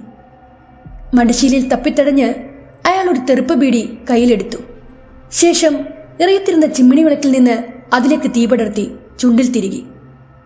ഭരതന്റെ വായിൽ നിന്നും മൂക്കിൽ നിന്നും പുറത്തേക്ക് വന്ന ബീഡിപ്പുകയേറ്റ് വല്യാശാരി ഉറക്കെ ചുമച്ചു. കുടിയും വലിയും നടത്താനാണോ നീ ഇങ്ങനെ അധ്വാനിക്കുന്നത്? വല്യാശാരിയുടെ ആ ചോദ്യത്തിന് ഭരതൻ മറുപടിയൊന്നും പറഞ്ഞില്ല. അപ്പോഴാണ് നിറയത്തിനൊരറ്റത്ത് ഇരുകാലും കയറുകൊണ്ട് കെട്ടിയ നിലയിൽ ഒരു പൂവൻ കോഴി കിടക്കുന്നത് വല്യാശാരിയുടെ ശ്രദ്ധയിൽപ്പെട്ടത്. അതിടയ്ക്ക് പിടയ്ക്കുന്നുണ്ടായിരുന്നു. എന്തിനാ ആ ജീവിയെ ഇങ്ങനെ കഷ്ടപ്പെടുത്തുന്നത്? അതിൻ്റെ പാട്ടിന് വിട്. ഇതെന്റെ ചാത്തനുള്ളതാ. അച്ഛൻ പോയി കിടന്നുറങ്ങാൻ നോക്ക്. അറിയാലോ, ഉപദേശം എനിക്കിഷ്ടമല്ലാന്ന്. ഇനി എന്തെങ്കിലും പറഞ്ഞാൽ അത് വഴക്കിലെ കലാശിക്കൂ എന്നറിയാവുന്നത് കൊണ്ട് വല്യാശാരി വന്നതുപോലെ തന്നെ തൻ്റെ മുറിയിലേക്ക് പോയി. അന്ന് രാത്രി അയാൾ ആ ഇറയത്ത് കിടന്നുറങ്ങി. പക്ഷേ പതിവുള്ള സേവാകർമ്മങ്ങൾക്കായി ഭരതൻ കൃത്യസമയത്ത് തന്നെ ഉണർന്നു. വെട്ടം വീണിട്ടില്ലായിരുന്നു. രാത്രിപ്പറവകളല്ലാതെ മറ്റു പക്ഷികളൊന്നും തന്നെ ഉണർന്നിട്ടില്ല. ഒരു തോർത്തുമുണ്ടും കയ്യിലെടുത്ത് അവൻ അടുത്തുള്ള ഒരു തോട്ടിലിറങ്ങി മുങ്ങിക്കുളിച്ചു. കറുപ്പുടുത്ത് സേവാകർമ്മങ്ങൾക്കായി തയ്യാറെടുത്തു. എല്ലാ 41-ാം പക്കവും തൻ്റെ ഇഷ്ടമൂർത്തിക്കായി ഭരതൻ ചില ഇഷ്ടവിഭവങ്ങൾ നേദിക്കും. മുറിയിലെ ചെമ്പട്ടി വിരിച്ച പീഠത്തിന് മുന്നിലായി ചാത്തന് കൊടുക്കാനുള്ളതെല്ലാം ഭരതൻ നിരത്തിവെച്ചു. വലിയൊരു കുപ്പി ചാരായം, അരി വറുത്തു പൊടിച്ചത്, മധുരപലഹാരങ്ങൾ, അങ്ങനെ പലതും പീഠത്തിന് മുന്നിൽ നിരന്നു. ഒരു ഇലച്ചീന്തിൽ കാട്ടിച്ചെത്തിയും വലിയൊരു പാത്രവും അല്പം അകലെയായി അയാൾ മാറ്റിവെച്ചു. കരിങ്കുട്ടിച്ചാത്തനെ മനസ്സിൽ വിചാരിച്ച് ഭരതൻ മന്ത്രങ്ങൾ ജപിക്കാൻ തുടങ്ങി. ജപം 108 തവണ കഴിഞ്ഞതോടെ മുന്നിലിരുന്ന പീഠത്തിലേക്ക് കാട്ടുചെമ്പരത്തികൾ അർപ്പിച്ച് ചാത്തനെ വണങ്ങി. ശേഷം കരിമ്പൂവിനെ കയ്യിലെടുത്ത് അതിനെ കുരുതി കൊടുത്ത് ആ രക്തം പീഠത്തിന് മുന്നിലിരുന്ന പാത്രത്തിലൊഴിച്ചു. കഴുത്തൊടിഞ്ഞ കോഴിയെ തലയുടെ മുകളിലൂടെ പിന്നിലേക്കിട്ട് അന്നത്തെ സേവാകർമ്മങ്ങൾ ഭരതൻ അവസാനിപ്പിച്ചു. എൻ്റെ ചാത്ത, ഞാൻ ആഗ്രഹിച്ച കാര്യം സാധിച്ചു തരികയാണെങ്കിൽ ഇതിലും ഗംഭീരമായി തന്നെ ചാത്തന് വേണ്ടതെല്ലാം ഞാൻ തന്നോളാം. പീഠത്തിന് മുന്നിലിരുന്ന 5 തിരിയിട്ട വിളക്കിലെ ദീപനാളത്തിൽ നിന്ന് ചില ശബ്ദങ്ങൾ കേട്ടു. കൂടാതെ ചുമരിൽ ഭരതന്റെ നിഴലല്ലാതെ മറ്റൊരു നിഴൽ കൂടി ഒരു നിമിഷത്തേക്ക് തെളിഞ്ഞു മറഞ്ഞു. ചാത്തന്റെ സാന്നിധ്യം മനസ്സിലാക്കിയതോടെ ഭരതൻ ആകെ സന്തോഷമായി. പക്ഷേ പീഠത്തിന് മുന്നിൽ നിന്ന് എണീക്കുന്നതിന് മുമ്പ് തന്നെ അയാൾക്ക് തൻ്റെ ഗുരുവായ കല്ലടിക്കോട് ചെമ്പൻ്റെ വാക്കുകൾ ഓർമ്മ വന്നു. സ്വാമിയെക്കൊണ്ട് അരുതാത്ത കാര്യങ്ങൾ ചെയ്യരുത്. കാര്യം എന്തു തന്നെ ആയാലും ചാത്തനത് സാധിച്ചു തരും. പക്ഷേ ചാത്തനിടഞ്ഞാൽ ചെയ്തു പോയ പാപകർമ്മങ്ങളുടെ ഫലം തിരിച്ച് ഉപാസകന് തന്നെ ഏൽക്കും. കർമ്മത്തിലുള്ള പിഴവ് വിഷ്ണുമായ ക്ഷമിക്കും, പക്ഷേ കരിങ്കുട്ടി ക്ഷമിക്കില്ല. തെറ്റ് പറ്റിയാൽ അപ്പോൾ തന്നെ സ്വാമി ഇടംതിരിയും. പിന്നെ ആളെ പ്രതീക്ഷിക്കണ്ട.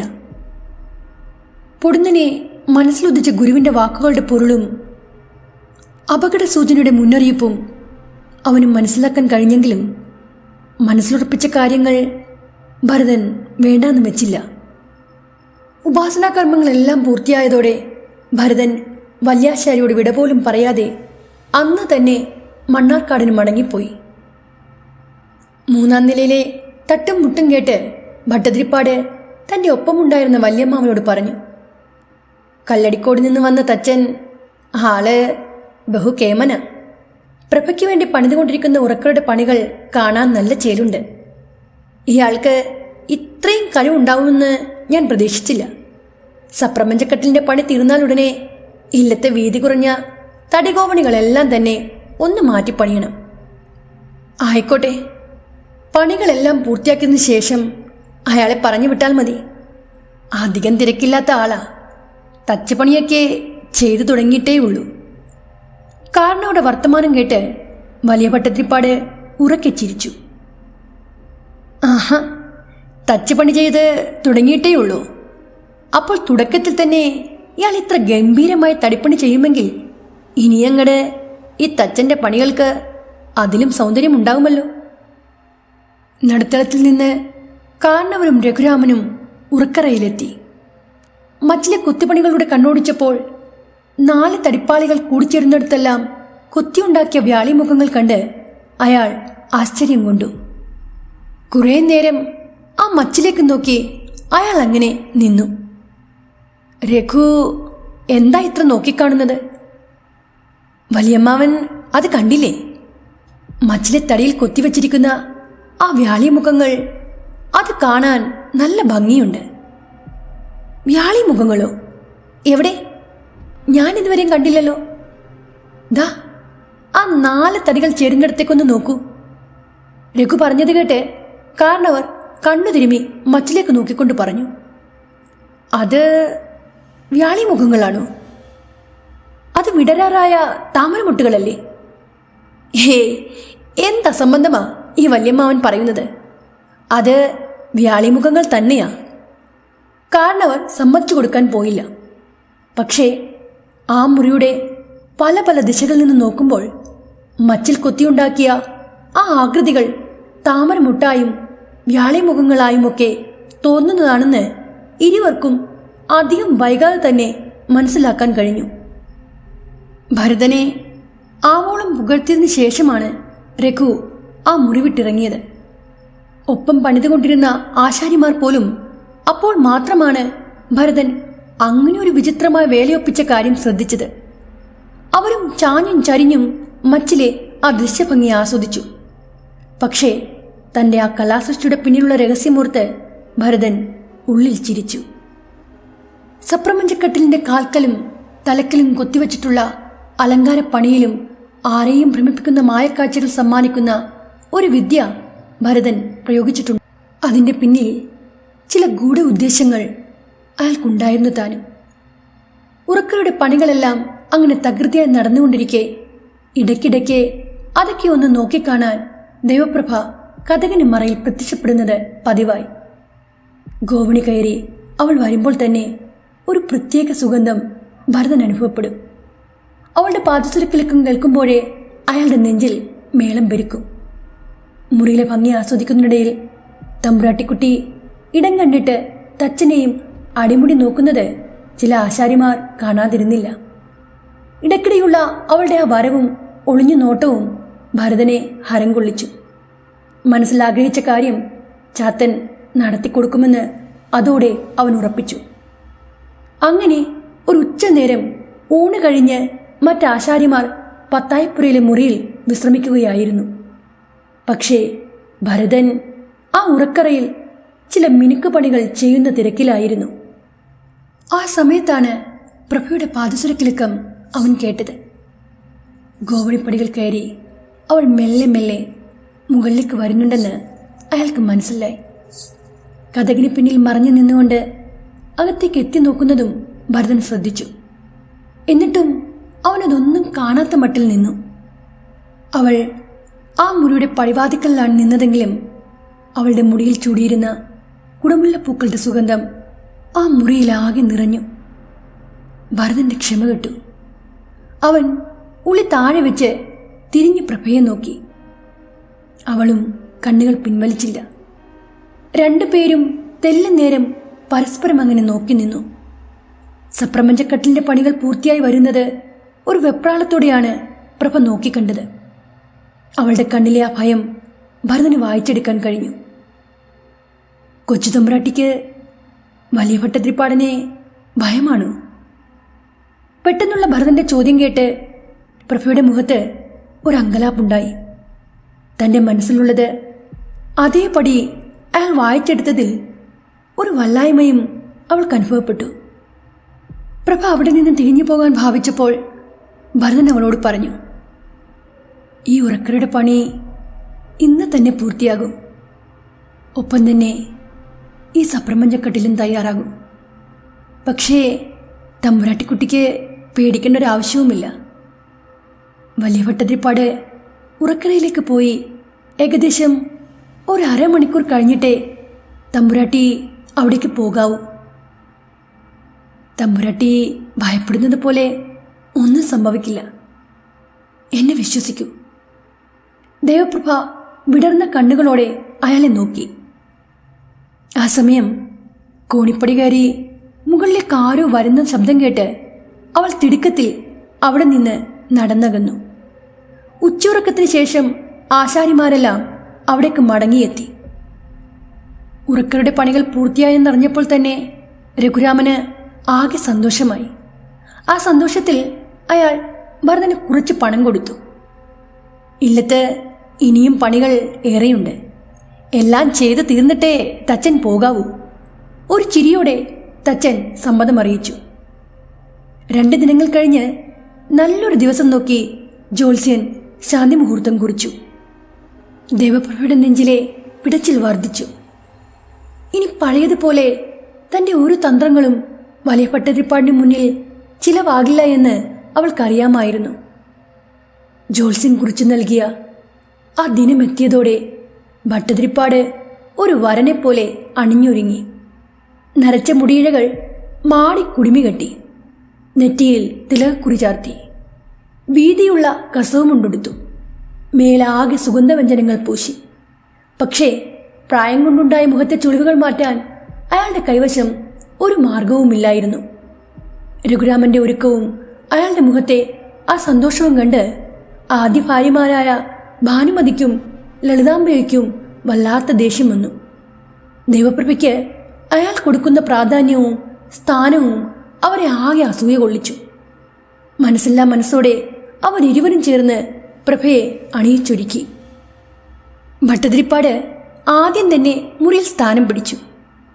അക്ഷമയോടെ അയാൾ പ്രഭയെയും കാത്തിരുന്നു. ഭരതൻ പറഞ്ഞതുപോലെ തന്നെ ഇത്തിരി വൈകി ഉറക്കറയിലേക്ക് പോകാനായിരുന്നു പ്രഭയുടെ തീരുമാനം. അവൾ വൈകുന്നോറും ഒരു വെടികിനെ പോലെ രഘുരാമൻ മുറിയിൽ അങ്ങോട്ടും ഇങ്ങോട്ടും നടന്നുകൊണ്ടിരുന്നു. ഒടുവിൽ പനിനീർ പൂക്കൾ വിതറിയ പട്ടുമെത്തയിൽ എന്തൊക്കെയോ ഓർത്തുകൊണ്ട് അയാൾ നീണ്ടു മലർന്നു കിടന്നു. ആ സപ്രപഞ്ചക്കട്ടിലേക്ക് കിടന്നതും ഭട്ടതിരിപ്പാടിന്റെ നോട്ടം പതിഞ്ഞത് മച്ചിലെ തടിക്കൂട്ടിൽ കൊത്തിവെച്ചിരിക്കുന്ന വ്യാളിമുഖത്തിന്റെ ആകൃതിയിലേക്കാണ്. ചാഞ്ഞും ചരിഞ്ഞുമുള്ള അയാളുടെ നോട്ടത്തിൽ വ്യാളിമുഖങ്ങൾ ഇടയ്ക്കിടെ താമരമൊട്ടുകളായി തോന്നിച്ചു. തടിച്ചുമല്ല വൃത്താകൃതിയിൽ കൊത്തിവെച്ചിട്ടുള്ള ചക്രത്തിനുള്ള ചിത്രപ്പണികളിലേക്ക് നോക്കുന്തോറും ഒരു സ്വപ്നലോകത്തിലേക്ക് എത്തിപ്പെട്ടതുപോലെ രഘുരാമന് തോന്നി. കണ്ണുകൾക്ക് മുന്നിൽ ചുവപ്പും നീലയും നിറങ്ങൾ മാറി മാറി പ്രത്യക്ഷപ്പെട്ടു. ഇടയ്ക്ക് ദേവപ്രഭ തന്റെ കരവലയത്തിനുള്ളിൽ ഒതുങ്ങി നിൽക്കുന്നത് പോലെ അയാൾക്ക് തോന്നി. കയ്യിലൊരു ഗ്ലാസ് പാലുമായി മടിച്ച് മടിച്ച് പ്രഭ ഉറക്കരുടെ വാതിൽ തുറന്ന് അകത്തേക്ക് കാലെടുത്ത് വെച്ചു. നോക്കിയപ്പോൾ സപ്രപഞ്ചക്കട്ടിലിന്റെ ഒരറ്റത്ത് ഭട്ടതിരിപ്പാട് നീണ്ടു നിവർന്നു കിടക്കുന്നു. അയാൾ കൂർക്കം വലിച്ചുറങ്ങുകയാണ്. തന്റെ അച്ഛനേക്കാൾ പ്രായമുള്ള ആ മനുഷ്യനോടൊപ്പം കിടക്കുന്ന കാര്യമോർത്ത് ഭയത്തോടെ അകത്തേക്ക് വന്ന അവൾക്ക് ആ കാഴ്ച കണ്ടപ്പോൾ വലിയ ആശ്വാസം അനുഭവപ്പെട്ടു. പ്രഭ ആ മുറിയിലേക്ക് വന്നതുപോലും അയാൾ അറിഞ്ഞില്ല. കൂർക്കമ്പലിക്കിടയിലും എന്തൊക്കെയോ പിച്ചുമ്പേയും ആ മനുഷ്യൻ വിളിച്ചു പറഞ്ഞുകൊണ്ടിരുന്നു. കുറേ നേരം ചുമരിനോട് ചേർന്ന് കിടക്കുന്ന കട്ടിലിന്റെ അരികിൽ ഇരുന്നുകൊണ്ട് പ്രഭ ഭട്ടതിരിപ്പാടിനെ നോക്കിയിരുന്നു. അയാൾ ഉറക്കത്തിൽ നിന്ന് ഇപ്പോഴൊന്നും ഉണരാൻ പോകുന്നില്ല എന്ന് മനസ്സിലായതോടെ പ്രഭ ഭട്ടതിരിപ്പാടിൽ നിന്ന് ഒരു കൈയകലെ മാറി ഭിത്തിയോടൊപ്പം ചേർന്ന് കിടന്നു. അപ്പോൾ മാത്രമാണ് തച്ചൻ പറഞ്ഞതിന്റെ പൊരുൾ അവൾക്ക് മനസ്സിലായത്. എങ്കിലും വലിയ ആവേശത്തോടെ തന്നെ കാത്തിരുന്ന ഈ മനുഷ്യൻ ഇത്ര ഗാഢമായ നിദ്രയിലേക്ക് എങ്ങനെ ആണ്ടുപോയി എന്നോർത്ത് അവൾ അതിശയം കൊണ്ടു. തച്ചൻ പറഞ്ഞ കാര്യങ്ങളോർത്ത് പ്രഭ അങ്ങനെ കിടന്നു. ആ കിടപ്പിൽ അവളുടെ കണ്ണുകളും ഉറക്കറയിലെ കൊത്തുപണികളുടെ ശില്പഭംഗിയിൽ ഉടക്കി നിന്നു. തച്ചന്റെ കരവിരുതിൽ അത്ഭുതം കൊണ്ടപ്പോഴും ഉറക്കം കൊണ്ടടഞ്ഞുപോയ കണ്ണുകൾക്ക് മുന്നിൽ ഒരു സ്വപ്നത്തിലെന്നതുപോലെ ഭരതന്റെ മുഖം തെളിഞ്ഞു വന്നു. അയാളുടെ ഓർമ്മകളിൽ അവൾ അന്ന് മയങ്ങി. വെട്ടം വീഴുന്നതിന് മുമ്പ് തന്നെ പ്രഭ ആ മുറിയിൽ നിന്ന് പുറത്തേക്കിറങ്ങിപ്പോയി. അന്നേ ദിവസം ഏറെ താമസിച്ചാണ് ഭട്ടതിരിപ്പാട് ഉണർന്നത്. കിടക്കയിൽ പ്രഭയെ കണ്ടില്ലെങ്കിലും ഭട്ടതിരിപ്പാടിന് പ്രഭയോട് ഈർഷ്യൊന്നും തോന്നിയില്ല. എന്തെന്നാൽ കഴിഞ്ഞ രാത്രി താൻ പ്രഭയോടൊപ്പം ശയിച്ചതുപോലെ തന്നെയാണ് അയാൾക്ക് തോന്നിയത്. അതൊരു സ്വപ്നമാണോ അതോ യാഥാർത്ഥ്യമാണോ എന്ന് വേർതിരിച്ചറിയാൻ അയാൾക്ക് കഴിഞ്ഞില്ല. ദിവസങ്ങൾ പിന്നെയും ഓരോന്നായി കടന്നുപോയി. ഉറക്കറയിൽ ദേവപ്രഭയ്ക്ക് ഭയപ്പെടേണ്ട ഒരവസരവും ഉണ്ടായില്ല. എല്ലായ്പ്പോഴും അല്പം വൈകിയായിരുന്നു അവൾ ആ മുറിയിലെത്തിയിരുന്നത്. അപ്പോഴേക്കും പതിവ് പോലെ രഘുരാമൻ കൂർക്കം വലിച്ച് ഉറക്കം തുടങ്ങിയിട്ടുണ്ടാകുമായിരുന്നു. പതുക്കെ പതുക്കെ പ്രഭയ്ക്ക് തച്ചനോട് തോന്നിയ ആരാധന പ്രണയത്തിലേക്ക് വഴിമാറി. ആര്യകത്തില്ലത്തെ പിന്നീടുള്ള തച്ചുപണികൾ വളരെ പതുക്കെയാണ് മുന്നോട്ട് നീങ്ങിയത്. ചുറ്റുകോണികളുടെയും തേവാരപ്പുരയുടെയും നിർമ്മാണപ്പണികൾക്ക് ആവശ്യമായ തടികൾ നടുത്തളത്തിൽ അടുക്കി വെച്ച് ഭരതൻ അവിടെ ഇരുന്നു കൊണ്ട് തന്നെ അതെല്ലാം ചിന്തേരിട്ട് തേച്ച് മിനുസപ്പെടുത്തി. അപ്പോഴെല്ലാം പ്രഭ അയാളെ ഒളിഞ്ഞും തെളിഞ്ഞും നോക്കുന്നുണ്ടായിരുന്നു. അതെല്ലാം ഭരതൻ അറിയുന്നുണ്ടായിരുന്നു.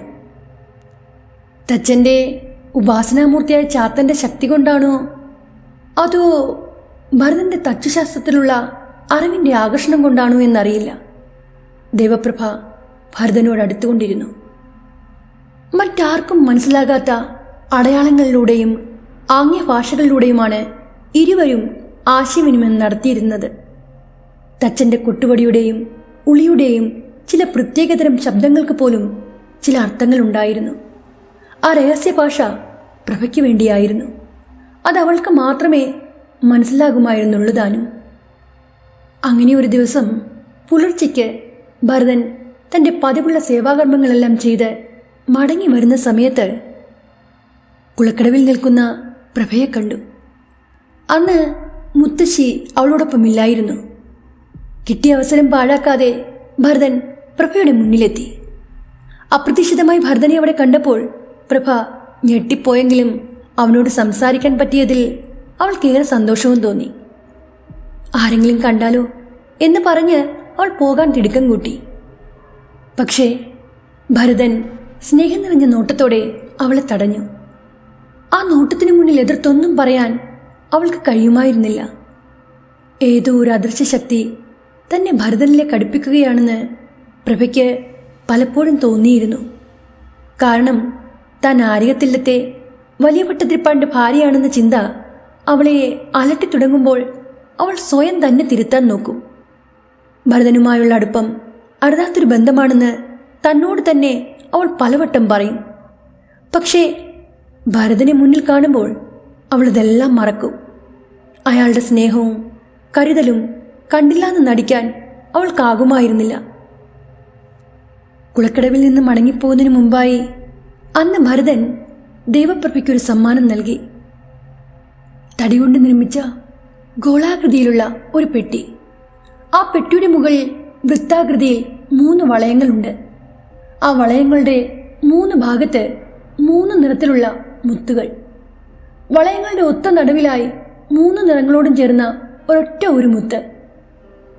ഈ 3 വളയങ്ങളും ഒരു പ്രത്യേക രീതിയിൽ തിരിച്ചാൽ മുത്തുകൾ പതിച്ച ഭാഗം ഒരു ത്രികോണാകൃതിയിലായി മാറും. അതോടെ തടിപ്പെട്ടി താനേ തുറക്കും. അതിലെന്താണെന്നറിയാനുള്ള ആകാംക്ഷയോടെ പ്രഭ ഭരതൻ സമ്മാനിച്ച പെട്ടി തുറക്കാൻ തിടുക്കം കാട്ടി. ഇത് നീ ഇവിടെ വെച്ച് തുറക്കരുത്. എന്നെ കാണുമെന്ന് നിനക്കെപ്പോഴൊക്കെ തോന്നുന്നുവോ അപ്പോൾ മാത്രമേ ഈ പെട്ടി ഞാൻ കാണിച്ചു തന്നതുപോലെ നീ തുറക്കാവൂ.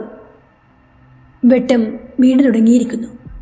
ഇനി അവിടെ നിന്നാൽ ശരിയാകില്ലെന്ന് മനസ്സിലായതോടെ ഭരതൻ വേഗം തൻ്റെ മുറിയിലേക്ക് നടന്നു നീങ്ങി. അന്ന് പകൽ മുഴുവനും പ്രഭയ്ക്കില്ലത്ത് പിടിപ്പത് പണിയുണ്ടായിരുന്നു. ഭരതനെ ഒരു നോക്ക് കാണാൻ പോലും അവൾക്ക് കഴിഞ്ഞില്ല.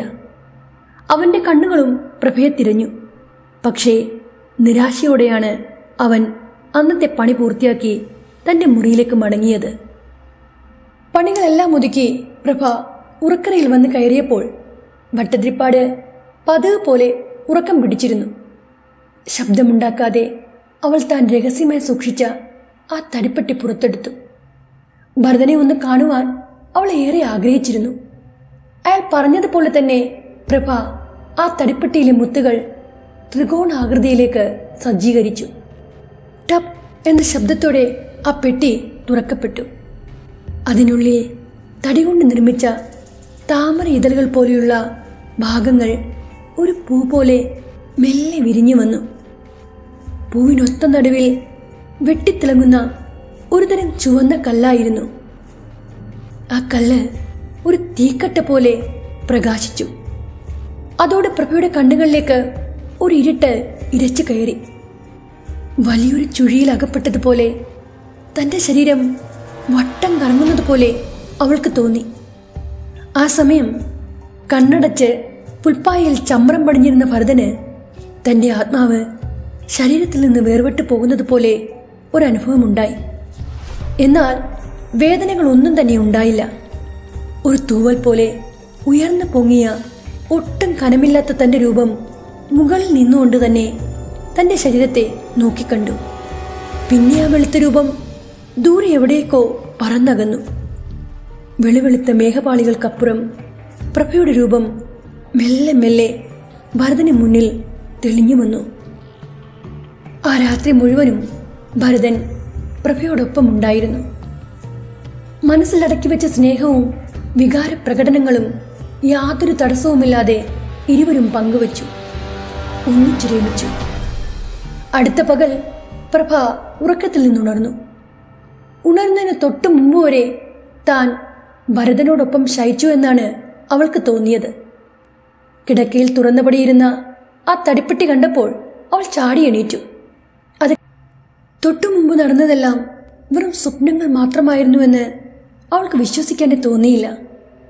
അതെല്ലാം യഥാർത്ഥത്തിൽ നടന്നതുപോലെയാണ് അവൾക്ക് അനുഭവപ്പെട്ടത്. ഭട്ടതിരിപ്പാട് അപ്പോഴും ഉറക്കം വിട്ട് എണീറ്റിരുന്നില്ല. പക്ഷേ ആ പ്രഭാതത്തിൻ്റെ തുടക്കം ഭരതന് അത്ര നല്ലതായിരുന്നില്ല. അന്ന് വെളുപ്പിനെ കിടക്കപ്പായിൽ നിന്ന് ആരോ തന്നെ ചവിട്ടിത്തള്ളിയതുപോലെ അയാൾക്ക് തോന്നി. കണ്ണുതിരുമി എണീറ്റ് വന്ന പാടെ ഒരു കാളക്കൂറ്റൻ തൻ്റെ നേർക്ക് മുക്രയിട്ടുകൊണ്ട് പാഞ്ഞടുക്കുന്നത് കണ്ട് ഭരതൻ കതക് തുറന്ന് പുറത്തേക്കോടി. രാപ്പക്ഷികൾക്ക് പകരം പ്രഭാതത്തിൽ ഉണരുന്ന മറ്റു പക്ഷികൾ തീറ്റ തേടി കൂടുവിട്ട് പറന്നകലുന്നത് കണ്ടപ്പോഴാണ് ചാത്തിന് വിളക്ക് വയ്ക്കാൻ താൻ താമസിച്ചു പോയി എന്ന കാര്യം അവൻ ഓർമ്മ വന്നത്. മനസ്സിൽ ഒരു 100,000 തവണ ചാത്തനോട് ക്ഷമ ചൊല്ലി ഇത്തിരി താമസിച്ചാണെങ്കിലും ഭരതൻ അന്നും ഉപാസനാകർമ്മങ്ങൾ പൂർത്തിയാക്കി. ആരികത്തില്ലത്തെ പണികളെല്ലാം പകുതിയിലധികവും പൂർത്തിയായി കഴിഞ്ഞിരുന്നു. ഏറെ വൈകാതെ തന്നെ പ്രഭയെ പിരിയേണ്ടി വരും. അത് തനിക്കോ അവൾക്കോ ആലോചിക്കാൻ കൂടി പറ്റുന്ന കാര്യമല്ല. ദേവപ്രഭ വലിയ ഭട്ടതിരിപ്പാട് രഘുരാമന്റെ ഭാര്യയാണ്, ഇല്ലത്തെ കൊച്ചു തമ്പുരാട്ടി. അങ്ങനെയുള്ളവളെ ഇവിടെ നിന്ന് കടത്തിക്കൊണ്ടുപോയാലുള്ള ഭവിഷ്യത്തുകൾ പ്രവചനാതീതമായിരിക്കും. എന്നുവെച്ച് അവളെ മറക്കാനും കഴിയില്ല. ദിവസങ്ങൾ ഓരോന്നും കഴിയും തോറും ഭരതന്റെയും പ്രഭയുടെയും ഉറക്കം നഷ്ടപ്പെട്ടു. ഇനി ഏതാനും ദിവസങ്ങൾ കൂടി കഴിഞ്ഞാൽ ഇല്ലത്ത് നിന്ന് ഇറങ്ങേണ്ടി വരും. ഒരു കൗതുകത്തിന് തുടങ്ങിയ അടുപ്പം ഇത്ര ആഴത്തിൽ ഹൃദയത്തിൽ പതിയുമെന്ന് ഭരതൻ കരുതിയില്ല. ഒടുക്കം തന്റെ ഗുരു ഒരിക്കലും ചെയ്യരുതെന്ന് പറഞ്ഞ കാര്യം ചാത്തന്റെ സഹായത്തോടെ ചെയ്യാനായി അവൻ തീർച്ചപ്പെടുത്തി. അത്താഴം കഴിച്ചു കിടന്ന വലിയ ഭട്ടതിരിപ്പാടിന് അന്നേ ദിവസം ഒരു സുഖമില്ലായ്മ അനുഭവപ്പെട്ടു. വല്ലാത്തൊരു പരവേശവും വെപ്രാളവും തോന്നിയ അയാൾ നേരത്തെ തന്നെ കിടന്നു. ഉറക്കറയിലെ വലിയ ജനാലകളുടെ പാളികൾ ഇരച്ചു വന്ന വലിയൊരു കാറ്റിൽ ശബ്ദമുണ്ടാക്കിക്കൊണ്ട് തുറന്നടഞ്ഞു. ജനൽപ്പാളികളുടെ കാതടിപ്പിക്കുന്ന ശബ്ദം കേട്ട് രഘുരാമൻ ഉറക്കത്തിൽ നിന്നുണർന്നു. ചുറ്റും നോക്കി. ഉറക്കറയിലെ അരണ്ട വെളിച്ചത്തിൽ ഭയപ്പെടുത്തുന്നൊരു മുരൾച്ച അയാളുടെ കാതിൽ പതിഞ്ഞു. കട്ടിലിനടിയിൽ എവിടെയോ നിന്നാണ് ആ മുരൾച്ച കേട്ടതെന്ന് തോന്നിയ ഭട്ടതിരിപ്പാട് പേടിയോടെ സപ്രപഞ്ചക്കട്ടിലിനടിയിലെ ഇരുട്ടിലേക്ക് എത്തി നോക്കി. അടുത്ത നിമിഷം ആ ഇരുട്ടിൽ അതിവേഗത്തിൽ ആരോ പാഞ്ഞു വന്ന് അയാളെ കുടുങ്ങിയിൽ പിടിച്ച് വലിച്ച് അയാളെ താഴേക്കിട്ടു. കിടക്കയിൽ നിന്ന് ഒരലർച്ചയോടെ ഭട്ടതിരിപ്പാട് നിലത്ത് തറയിലേക്ക് പതിച്ചു. അയാളുടെ അലർച്ച കേട്ട് ഉറങ്ങിക്കിടന്ന പ്രഭ ചാടിപ്പിടഞ്ഞെണീറ്റു. അതിഭയാനകമായൊരു രൂപം കട്ടിലിനടിയിലെ ഇരുട്ടിൽ പതുങ്ങിയിരിപ്പുണ്ടെന്ന് അയാൾ ആണയിട്ട് പറഞ്ഞു. കിടപ്പറയിൽ നിന്നുയർന്ന രഘുരാമന്റെ ശബ്ദ കോലാഹലം കേട്ട് അയാളുടെ 2 ഭാര്യമാരും കാരണവരും അവിടെ ഓടിയെത്തി. ഉയരമുള്ള കട്ടിൽ നിന്ന് തറയോട് പാകിയ തിണ്ണയിലേക്ക് നടുവടിച്ചു വീണ ഭട്ടതിരിപ്പാടിന് എണീറ്റ് നിൽക്കാൻ പോലും കഴിയുന്നില്ലായിരുന്നു. എന്തോ ദുസ്വപ്നം കണ്ട് കട്ടിൽ നിന്ന് വലിയ ഭട്ടതിരിപ്പാട് താഴേക്ക് വീണതാണെന്നാണ് പ്രഭയ്ക്ക് തോന്നിയത്. ആ മുറിയിലേക്ക് ഓടി വന്നവരോടായി തനിക്ക് തോന്നിയ കാര്യം അവൾ വിളിച്ചു പറഞ്ഞു. പക്ഷേ ഭട്ടതിരിപ്പാട് അത് സമ്മതിച്ചു കൊടുക്കാൻ തയ്യാറായില്ല. താൻ ദുസ്വപ്നം കണ്ടതല്ല, ഒക്കെ സത്യമായിരുന്നു. ഈ മുറിയിൽ ആരോ ഉണ്ട്. ഭട്ടതിരിപ്പാട് പറഞ്ഞത് കേട്ട് വന്നവരെല്ലാം ആ മുറി ആകെ അരിച്ചുപെറുക്കി. അവസാനം അയാളെ ആശ്വസിപ്പിച്ചുകൊണ്ട് അവരെല്ലാവരും തിരിച്ചുപോയി. വയസ്സാങ്കാലത്ത് ഭട്ടതിരിപ്പാടിന്റെ നടുവിനേറ്റ ക്ഷതം കാരണം അയാൾക്ക് കുറച്ച് ദിവസത്തേക്ക് അനങ്ങാൻ പോലും കഴിഞ്ഞില്ല. ആ മനുഷ്യൻ കിടക്കയിലങ്ങനെ ഒരേ കിടപ്പ് കിടന്നു. ആ രാത്രികളിലെല്ലാം തന്നെ പ്രഭയെ കാണാനായി ഒരു മായക്കാഴ്ചകളുടെയും കൂട്ടുപിടിക്കേണ്ട ആവശ്യം ഭരതനുണ്ടായില്ല. പാതിരാ നേരത്ത് എല്ലാവരും ഉറക്കമായി എന്ന് ഉറപ്പ് വരുത്തിയാൽ ഉടൻ തന്നെ ദേവപ്രഭ ഭരതനെ കാണാനായി അവന്റെ ആവശ്യപ്രകാരം കുളക്കടവിലേക്ക് ചെല്ലും.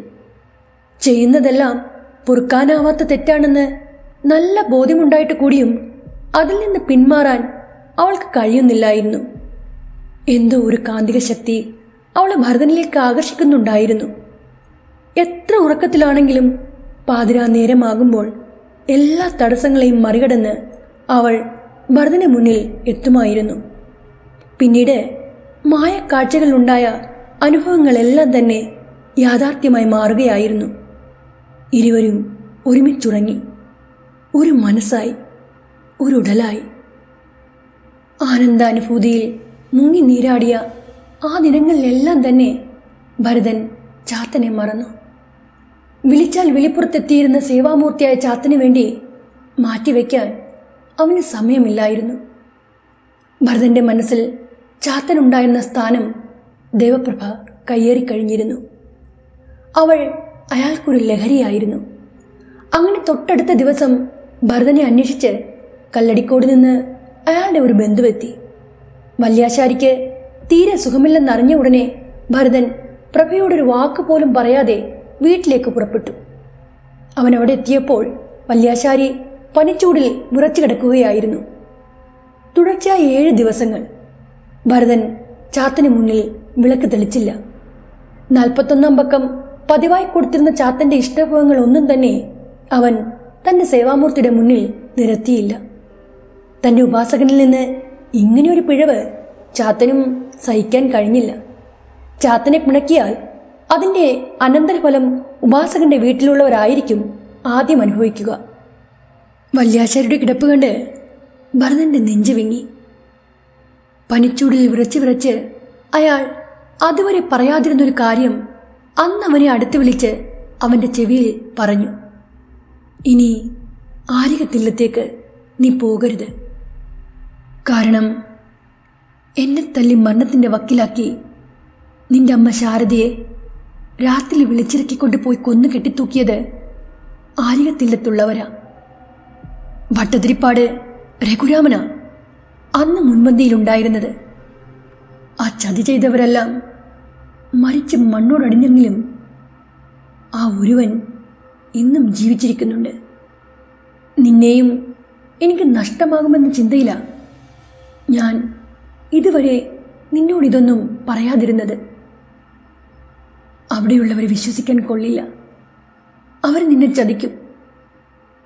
വൈദ്യൻ കൊടുത്ത മരുന്നുകളും കഷായങ്ങളും കൊടുത്തുകൊണ്ട് ആ രാത്രി ഭരതൻ തൻ്റെ അച്ഛനെയും നോക്കി ഉറങ്ങാതെയിരുന്നു. പക്ഷേ ആ രാത്രി ഇരുട്ടി വെളുക്കാൻ വല്യാശാരി കാത്തു നിന്നില്ല.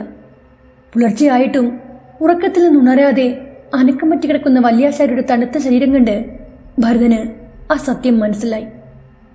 ഇനി ഒരിക്കലും തന്നെ സ്നേഹത്തോടെ ഉപദേശിക്കാനോ ശകാരിക്കാനോ തൻ്റെ അച്ഛൻ തിരിച്ചു വരില്ല. ഭരതന്റെ മനസ്സിൽ പകയുടെ കനൽ ആളിക്കത്തി. കുട്ടിക്കാലം തൊട്ടേ നാട്ടുകാർ തൻ്റെ അമ്മയെപ്പറ്റി പറഞ്ഞുണ്ടാക്കിയ കഥകൾ, അതിൻ്റെ സത്യാവസ്ഥ തനിക്കറിയാമെങ്കിലും ആ കള്ളക്കഥകൾ തൻ്റെ മനസ്സിനെ ഇത്രയും കാലം കുത്തി നോവിച്ചതാണ്. എൻ്റെ അമ്മയെ കൊന്നു കെട്ടിത്തൂക്കിയവരുടെ കുലത്തിലുള്ള ഒരാളെപ്പോലും ഞാൻ ബാക്കി വയ്ക്കില്ല. ആ പകയുടെ ചൂടിൽ അവൻ ദേവപ്രഭയുടെ സ്നേഹം പോലും മറന്നു. വല്യാശാരിയുടെ അന്ധകർമ്മങ്ങളെല്ലാം പൂർത്തിയായതോടെ ഭരതൻ മണ്ണാർക്കാടിന് പുറപ്പെട്ടു. 1-2 ദിവസത്തെ ജോലി ബാക്കിയുണ്ട്. ഇത്രയും ദിവസത്തെ വേതനം കൃത്യമായി തന്നെ വാങ്ങിച്ചെടുക്കണം. എന്നിട്ട് ആർക്കും സംശയം തോന്നാത്ത വിധത്തിൽ ഒരു തിരിച്ചടി കൊടുക്കണം. പക്ഷേ ആരികത്തില്ലത്ത് ചെന്നപ്പോൾ അവിടെ മറ്റൊരു വാർത്തയാണ് ഭരതനെ എതിരേറ്റത്. വലിയ ഭട്ടതിരിപ്പാടിന് സന്താനഭാഗ്യം ലഭിച്ചിരിക്കുന്നു. അയാൾ ഒരച്ഛനാകാൻ പോകുന്നു. ഇല്ലത്താകെ ഉത്സവമേളം. മുതുകിന്റെ ക്ഷതത്തിൽ ആശ്വാസം തോന്നി തുടങ്ങിയ ഭട്ടതിരിപ്പാടും അടക്കാനാവാത്ത സന്തോഷത്തിലായിരുന്നു. ഭരതനൊരുക്കിയ മായക്കാഴ്ചകളിൽ അകപ്പെട്ടു പോയ അയാൾക്ക് സത്യവും മിഥ്യയും തമ്മിലുള്ള വ്യത്യാസം ഇതുവരെ മനസ്സിലാക്കാൻ കഴിഞ്ഞിരുന്നില്ല. ഭരതന്റെ വരവിനായി പ്രഭയും കാത്തിരിക്കുകയായിരുന്നു. അവൾക്ക് അയാളോട് പലതും ചോദിക്കാനും പറയാനും ഉണ്ടായിരുന്നു. എന്നാൽ അവൾക്ക് മുഖം കൊടുക്കാൻ ഭരതന് തീരെ താല്പര്യമില്ലായിരുന്നു. പക്ഷേ ഇല്ലത്ത് വന്നു കയറിയപ്പോൾ കേട്ട കാര്യം അയാളുടെ മനസ്സിനെ ചൂടുപിടിപ്പിച്ചു. അന്ന് പാതിരാ സമയത്ത് പ്രഭ ഭരതനെയും കാത്ത് കുളക്കടവിലിരുന്നു. പക്ഷേ അയാൾ അവിടേക്ക് വന്നില്ല. കാത്തിരുന്ന് മടുത്ത പ്രഭ ഭരതനെ അന്വേഷിച്ച് പത്തായപ്പുരയിലെ ആ കുടുസമുറിയുടെ കഥകിൽ തട്ടി വിളിച്ചു. കഥക് തുറന്ന ഭരതൻ മുന്നിൽ പ്രഭയെ കണ്ടപ്പോൾ ഒന്ന് ഞെട്ടി. ഒരനുനയ സംഭാഷണത്തിനായി അയാൾ അവളെയും വിളിച്ചുകൊണ്ട് കുളപ്പടവിലേക്ക് നടന്നു. ഒപ്പം തന്റെ പണിയായുധങ്ങൾ അടങ്ങിയ സഞ്ചിയും അയാൾ കയ്യിലെടുത്തു. പരാതിയും പരിഭവങ്ങളും ഓരോന്നായി അവൾ എണ്ണി എണ്ണി പറഞ്ഞു. വലിയ ഭട്ടതിരിപ്പാട്, എൻ്റെ ഒപ്പം ഒരു രാത്രി പോലും അന്തി ഉറങ്ങിയിട്ടില്ല. ഭാര്യയും ഭർത്താവുമായി ഞങ്ങൾ ഇതുവരെ കഴിഞ്ഞിട്ടുമില്ല. എന്നിട്ടും ഈ കുട്ടിയുടെ പിതൃത്വം അദ്ദേഹം നിഷേധിക്കുന്നുമില്ല. ഉറപ്പായും നിങ്ങളൊരു തച്ചൻ മാത്രമല്ല, ഒരു മായാവി കൂടിയാണ്. എന്ത് മായക്കാഴ്ചകൾ കാട്ടിയാണ് നിങ്ങൾ വലിയ ഭട്ടതിരിപ്പാടിനെ ഈ വിധമാക്കി തീർത്തത്? എൻ്റെ വയറ്റിൽ വളരുന്ന കുട്ടിയുടെ അച്ഛൻ നിങ്ങളാണ്. ഞാൻ എല്ലാം തുറന്നു പറയാൻ പോവുകയാണ്. ഈ വലിയൊരു തെറ്റ് മറച്ചു വെച്ച് ആ ഭട്ടതിരിപ്പാടിൻ്റെ ഭാര്യാസ്ഥാനത്ത് ഞാനിനി ഈ ഇല്ലത്ത് കഴിയില്ല. എന്നെ എവിടേക്കെങ്കിലും കൊണ്ടുപോകൂ. ഞാൻ എവിടെ വേണമെങ്കിലും നിങ്ങളുടെ കൂടെ വരാൻ തയ്യാറാ. ഞാൻ പലപ്പോഴും അകന്നു മാറാൻ ശ്രമിച്ചിട്ടും വല്ലാത്തൊരാകർഷണ ശക്തി എന്നെ നിങ്ങളിലേക്ക് അടുപ്പിക്കുകയായിരുന്നു. എന്നെ ഭ്രമത്തിലാക്കി നിങ്ങൾ എന്നെ ഈ വിധമാക്കി തീർത്തു. എന്ത് തന്ത്രമാണ് നിങ്ങൾ എന്നിൽ പ്രയോഗിച്ചത്? പ്രഭ സങ്കടത്താൽ ഓരോന്നും അങ്ങനെ വിളിച്ചു പറഞ്ഞുകൊണ്ടിരുന്നു. ഭരതന് ഒരു കുലുക്കവുമില്ലായിരുന്നു. തൻ്റെ അച്ഛൻ വിശ്വംഭരൻ വല്യാശാരിയോട് വലിയ ഭട്ടതിരിപ്പാട് കാണിച്ച നെറികേട്, അതിനൊരു തിരിച്ചടി കൊടുക്കുക, അയാളുടെ മനസ്സിൽ അപ്പോൾ അത് മാത്രമായിരുന്നു. പ്രഭ ഭരതന്റെ നെഞ്ചിലേക്ക് വീണ് പൊട്ടിക്കരഞ്ഞു. അവളെ അടർത്തി മാറ്റി പിന്നിലേക്ക് തിരിഞ്ഞതും കുളക്കടവിന്റെ ആദ്യത്തെ പടിയിൽ ഒരാൾ അനങ്ങാതെ നിൽക്കുന്നത് കണ്ട് ഇരുവരും പകച്ചുപോയി. കത്തുന്ന കണ്ണുകളുമായി ഭട്ടതിരിപ്പാട് ഒരു വെളിച്ചപ്പാടിനെ പോലെ കലികൊണ്ട് നിൽക്കുകയാണ്. അയാളുടെ തൊട്ടു പിന്നിൽ രണ്ടാം ഭാര്യയായ ലളിതാംബികയും കുടിലത നിറഞ്ഞ ഒരു ചിരിയോടെ നിൽക്കുന്നുണ്ടായിരുന്നു. പല്ല് കടിച്ചു പിടിച്ചുകൊണ്ട് രഘുരാമൻ ഭരതന്റെ നേർക്ക് പാഞ്ഞെടുത്തപ്പോൾ അവൻ തന്റെ ബലിഷ്ഠമായ കൈകൾ കൊണ്ട് അയാളെ തടഞ്ഞു. ഭരതന്റെ കൈപ്പിടിക്കുള്ളിൽ ഭട്ടതിരിപ്പാടിന്റെ കഴുത്ത് ഞെരിഞ്ഞമർന്നു. രഘുരാമന്റെ മരണപ്പിടച്ചിൽ കണ്ട് ലളിതാംബിക നിലവിളിച്ചുകൊണ്ട് പിന്തിരിഞ്ഞോടി. പ്രായാധിക്യത്താൽ തൊലി ചുക്കിച്ചുളിഞ്ഞിരുന്നെങ്കിലും ഭട്ടതിരിപ്പാടും ഭരതനെ എതിർത്ത് നിൽക്കാൻ ശ്രമിച്ചുകൊണ്ടിരുന്നു. ആ മൽപ്പിടുത്തത്തിനിടയിൽ അവൻ തന്റെ അമ്മയുടെ കാര്യം ഭട്ടതിരിപ്പാടിനെ ഓർമ്മിപ്പിച്ചു. ഒരു രാത്രി നേരത്ത് വല്യാശാരിയെ തല്ലി പരവശനാക്കി അയാളുടെ ഭാര്യ ശാരദയെ കൂട്ടുകാരോടൊപ്പം വിളിച്ചിറക്കിക്കൊണ്ടുപോയി എല്ലാവരും ചേർന്ന് നശിപ്പിച്ച് കൊന്നു കെട്ടിത്തൂക്കിയ ശാരദയെ ഓർത്തെടുക്കാൻ ഭട്ടതിരിപ്പാട് അല്പം പാടുപെട്ടു. പണ്ട് അങ്ങനെ ചെറുപ്പത്തിന്റെ ചോരത്തിളപ്പിൽ ഒരുപാട് പെണ്ണുങ്ങളുടെ ജീവിതം ഇതേ രീതിയിൽ കശക്കി എറിഞ്ഞിട്ടുണ്ട്. പക്ഷേ ഇപ്പോൾ അതൊന്നും ഓർമ്മയില്ല. പഴയ കാര്യങ്ങൾ ഓർത്തെടുക്കാൻ ബുദ്ധിമുട്ടുന്ന ഭട്ടതിരിപ്പാടിനോട് ഭരതനപ്പോൾ മറ്റൊരു കാര്യം കൂടി പറഞ്ഞു. കല്ലടിക്കോടി നിന്ന് ഒരു തച്ചനെ മണ്ണാർക്കാട് ഭഗവതി ക്ഷേത്രം പണിയാനായി വിളിച്ചതും പണി പൂർത്തിയാക്കി പ്രതിഷ്ഠാ മഹോത്സവം കഴിഞ്ഞപ്പോൾ ആ ക്ഷേത്രത്തിൽ അഗ്നിബാധയുണ്ടായി. ക്ഷേത്രം കത്തി നശിച്ചു. അതിന് കാരണം ക്ഷേത്രം പണിത തച്ചന്റെ കണക്കിൽ പിഴവുള്ളത് കൊണ്ടാണെന്നും പറഞ്ഞ് ജന്മിമാരെയും കൂട്ടി അയാളുടെ വീട്ടിൽ ചെന്ന് ആ പാവത്തിനെ കണ്ടമാനം തല്ലി കാല് തളർത്തി അയാളുടെ ഭാര്യയെ വിളിച്ചിറക്കിക്കൊണ്ടുപോയ കാര്യങ്ങൾ കേട്ടതും ഭട്ടതിരിപ്പാടിന് മറന്നുപോയ ആ കാര്യങ്ങളൊക്കെയും ഓർമ്മ വന്നു. പഴയ കാര്യങ്ങളെല്ലാം ഓർത്തുകൊണ്ടു നിന്ന രഘുരാമന്റെ കുടുമിയിൽ പിടിച്ച് വലിച്ചു നിലത്തിട്ട് അയാളുടെ നെഞ്ചിൽ ചവിട്ടി നിന്നുകൊണ്ട് ഭരതൻ അയാൾ അന്ന് നടത്തിയ ചതിപ്രയോഗം കൂടി വിളിച്ചു പറഞ്ഞു. തച്ചൻ ക്ഷേത്രം പണിയുന്ന സമയത്ത് വ്രതം തെറ്റിച്ച് തച്ചുശാസ്ത്രത്തിൽ പിഴവ് വരുത്തിയതിനാലാണ് പുതിയ ക്ഷേത്രത്തിന്റെ ആദ്യ പ്രതിഷ്ഠാ മഹോത്സവത്തിന് അന്ന് തന്നെ തീ പിടിച്ച് നശിച്ചതെന്നാണല്ലോ നിങ്ങൾ പറഞ്ഞു വരുത്തിയത്. ദേവപ്രശ്നത്തിൽ തെളിഞ്ഞുവെന്നാണല്ലോ അന്ന് നിങ്ങളും നിങ്ങളുടെ കൂട്ടുകാരന്മാരും കൂടി നാട്ടുകാർക്ക് മുന്നിൽ വിളിച്ചു പറഞ്ഞത്. പക്ഷേ സത്യത്തിൽ അന്ന് ഭഗവതി ക്ഷേത്രത്തിലെ തിരുവാഭരണങ്ങളും ചിലമ്പും മോഷ്ടിച്ച കാര്യം മറച്ചു വെക്കാനല്ലായിരുന്നു നിങ്ങൾ ആ കള്ളക്കഥ തട്ടിക്കൂട്ടിയത്. കല്ലടിക്കോട് നിന്ന് ഒരു തച്ചനെ വിളിച്ചുകൊണ്ടുവന്നത് തന്റെ വല്യേട്ടന്റെ ആളുകളായിരുന്നു. അതുകൊണ്ട് തന്നെ അയാളുടെ പേരോ നാടോ ഒന്നും തന്നെ അന്ന് രഘുരാമന് അറിയില്ലായിരുന്നു. വല്യേട്ടന്റെയും കൂട്ടുകാരുടെയും ഒപ്പം ക്ഷേത്രം കത്തി നശിച്ച പിറ്റേ ദിവസം തന്നെ തച്ചന്റെ വീട്ടിൽ പോയി അയാളെ തല്ലി പരിക്കേൽപ്പിച്ച് അയാളുടെ ഭാര്യയെ വിളിച്ചിറക്കിക്കൊണ്ട് നരകയാതന നൽകി കൊന്നതിൽ തനിക്കും പങ്കുണ്ട്. എന്നാൽ ക്ഷേത്രത്തിലെ തിരുവാഭരണം കട്ട കാര്യം അയാൾ അപ്പോൾ മാത്രമാണ് അറിഞ്ഞത്. അതിൽ അയാൾക്ക് പങ്കില്ലായിരുന്നു. അന്ന് തന്നോടൊപ്പം ഉണ്ടായിരുന്ന വല്യേട്ടനടക്കമുള്ളവർ വസൂരി വന്ന് പണ്ടേ മരിച്ച് മണ്ണോടടിഞ്ഞു. അതിനാൽ അവർ കട്ടു എന്ന് പറയുന്ന തിരുവാഭരണത്തിന്റെ കാര്യം ഇപ്പോഴും ഒരു രഹസ്യമായി തന്നെ തുടരുന്നു. ഞൊടിയിടയിൽ തന്റെ നെഞ്ചിൽ ചവിട്ടി നിന്ന ഭരതന്റെ കാൽ പിടിച്ച് ഭട്ടതിരിപ്പാട് അവനെ നിലത്തേക്കിട്ടു. ഇതെല്ലാം കണ്ണും കെട്ടുനിന്ന ദേവപ്രഭ ശില പോലെ അനക്കമറ്റ് നിന്നുപോയി. അവളുടെ മനസ്സിൽ നിരവധി ചോദ്യങ്ങൾ ഉടലെടുത്തു. ഭരതൻ പക വീട്ടാനായി തന്നെ ഒരു കരുവാക്കുകയായിരുന്നു. അയാളുടെ സ്നേഹപ്രകടനങ്ങളെല്ലാം കള്ളമായിരുന്നു. ദേവപ്രഭയുടെ കണ്ണിൽ ഒരുതരം ഇരുട്ടിരച്ചു കയറി.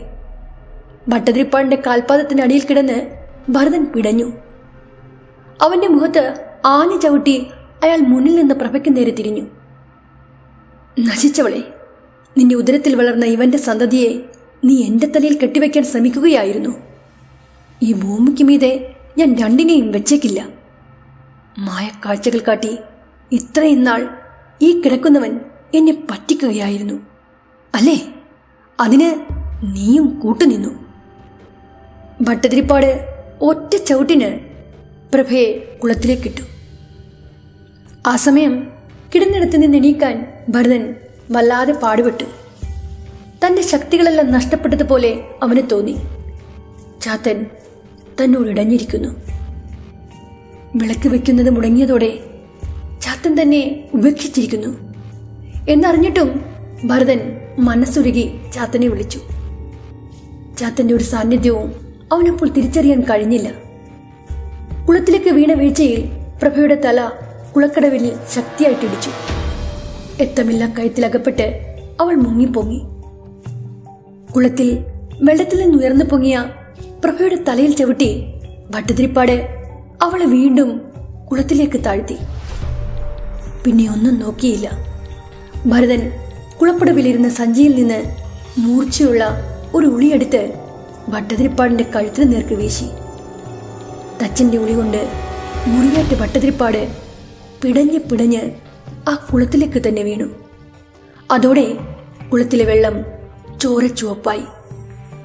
പടവുകൾക്ക് താഴെ ആ വെള്ളത്തിലേക്ക് താഴ്ന്നു പോയ പ്രഭയെ അവൻ ആകും വിധം അവിടെയെല്ലാം തിരഞ്ഞു. ഒടുവിൽ ചേറിൽ മുങ്ങിയ പരുവത്തിൽ കുളത്തിനൊരറ്റത്ത് നിന്ന് അവളെ ഭരതൻ കണ്ടെത്തി. കുറെ മുമ്പ് വരെ അവളോട് തോന്നിയ യഥാർത്ഥമായ സ്നേഹം, അത് മനസ്സിലടക്കിയ പകയ്ക്ക് മുന്നിൽ അവൻ കണ്ടില്ലാന്ന് നടിച്ചു. ചേറിൽ പുതഞ്ഞു കിടന്ന അവളുടെ ശ്വാസം നിലച്ചിരുന്നു. ജീവന്റെ ഒരു തുടിപ്പും അവളുടെ ശരീരത്തിൽ അവശേഷിച്ചിരുന്നില്ല. കുളപ്പുരയുടെ ഭിത്തിക്കപ്പുറം കടന്നൽ കൂടി ഇളകി വരുന്നത് പോലൊരു രംഭം അവൻ കേട്ടു. അരികത്തില്ലത്തുള്ളവരെല്ലാം ഒരു നിമിഷത്തിനുള്ളിൽ ഇവിടെ എത്തും. തന്നെ അവരുടെ കയ്യിൽ കിട്ടിയാൽ വെട്ടിയരിഞ്ഞ് കൊന്നു തള്ളും. ഭരതൻ കുളത്തിലേക്ക് എടുത്തു ചാടി അക്കരയ്ക്ക് നീന്തി. കുറ്റിക്കാടുകൾ പിന്നിട്ട് അവൻ മുന്നിൽ കണ്ട വഴിയിലൂടെ ഓടി. തൊട്ട് പിന്നിലായി വലിയൊരാൾക്കൂട്ടമുണ്ട്. ആയുധധാരികളായ അവർ പാഞ്ഞടിക്കുകയാണ്. പ്രാണന് വേണ്ടിയുള്ള ആ ഓട്ടപ്പാച്ചലിൽ ഭരതൻ പുല്ലു പിടിച്ച് മേഞ്ഞു കിടക്കുന്ന ഒരു പാറയിടുക്കിലെത്തി. പിന്നാലെ പാഞ്ഞു വന്നവരുടെ കണ്ണിൽ പെടാതിരിക്കാനായി അവൻ പാറകൾക്കിടയിലെ വലിയ വിടവിൽ പതുങ്ങിയിരുന്നു.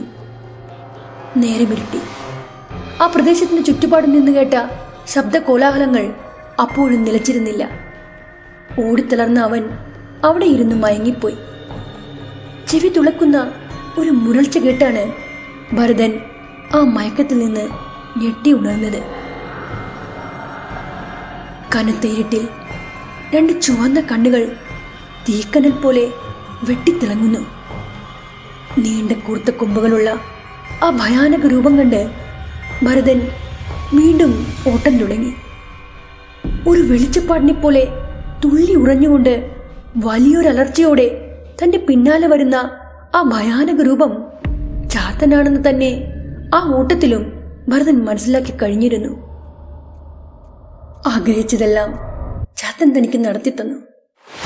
പക്ഷേ അർഹിച്ചതിനേക്കാൾ കൂടുതൽ കിട്ടിയപ്പോൾ താൻ ചാത്തനെ മറന്നു.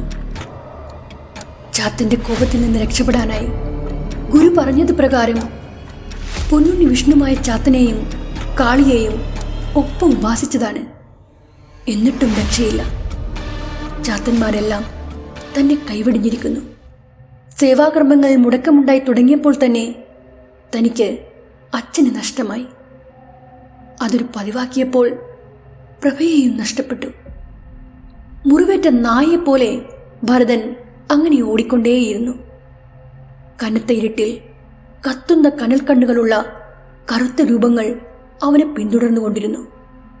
ചാത്തനെ പിണക്കിയതിനാൽ ഇനി തന്റെ ജീവിതത്തിൽ പ്രശ്നങ്ങളുടെ ഒരു ഘോഷയാത്ര തന്നെയായിരിക്കും ഉണ്ടാവാൻ പോകുക. കല്ലടിക്കോടൻ മലനിരകളിലൂടെയെല്ലാം അവൻ ആ രാത്രിയിൽ ഓടിക്കൊണ്ടേയിരുന്നു. ഒടുവിൽ വഴിയിൽ എവിടെയോ തളർന്നു വീണു. ചാത്തനൊരു പ്രത്യേകതയുണ്ട്. മറ്റു ചില മൂർത്തികളെപ്പോലെ സേവകനെ ആ ശക്തി മരണത്തിലേക്ക് തള്ളിവിടില്ല. പക്ഷേ ഏറ്റവും കടുത്ത രീതിയിൽ ദോഷമുണ്ടാക്കിക്കൊണ്ടേയിരിക്കും. ഗുരുവിൻ്റെ ആ വാക്കുകൾ ഭരതൻ ആ വീഴ്ചയിലും ഓർത്തെടുത്തു.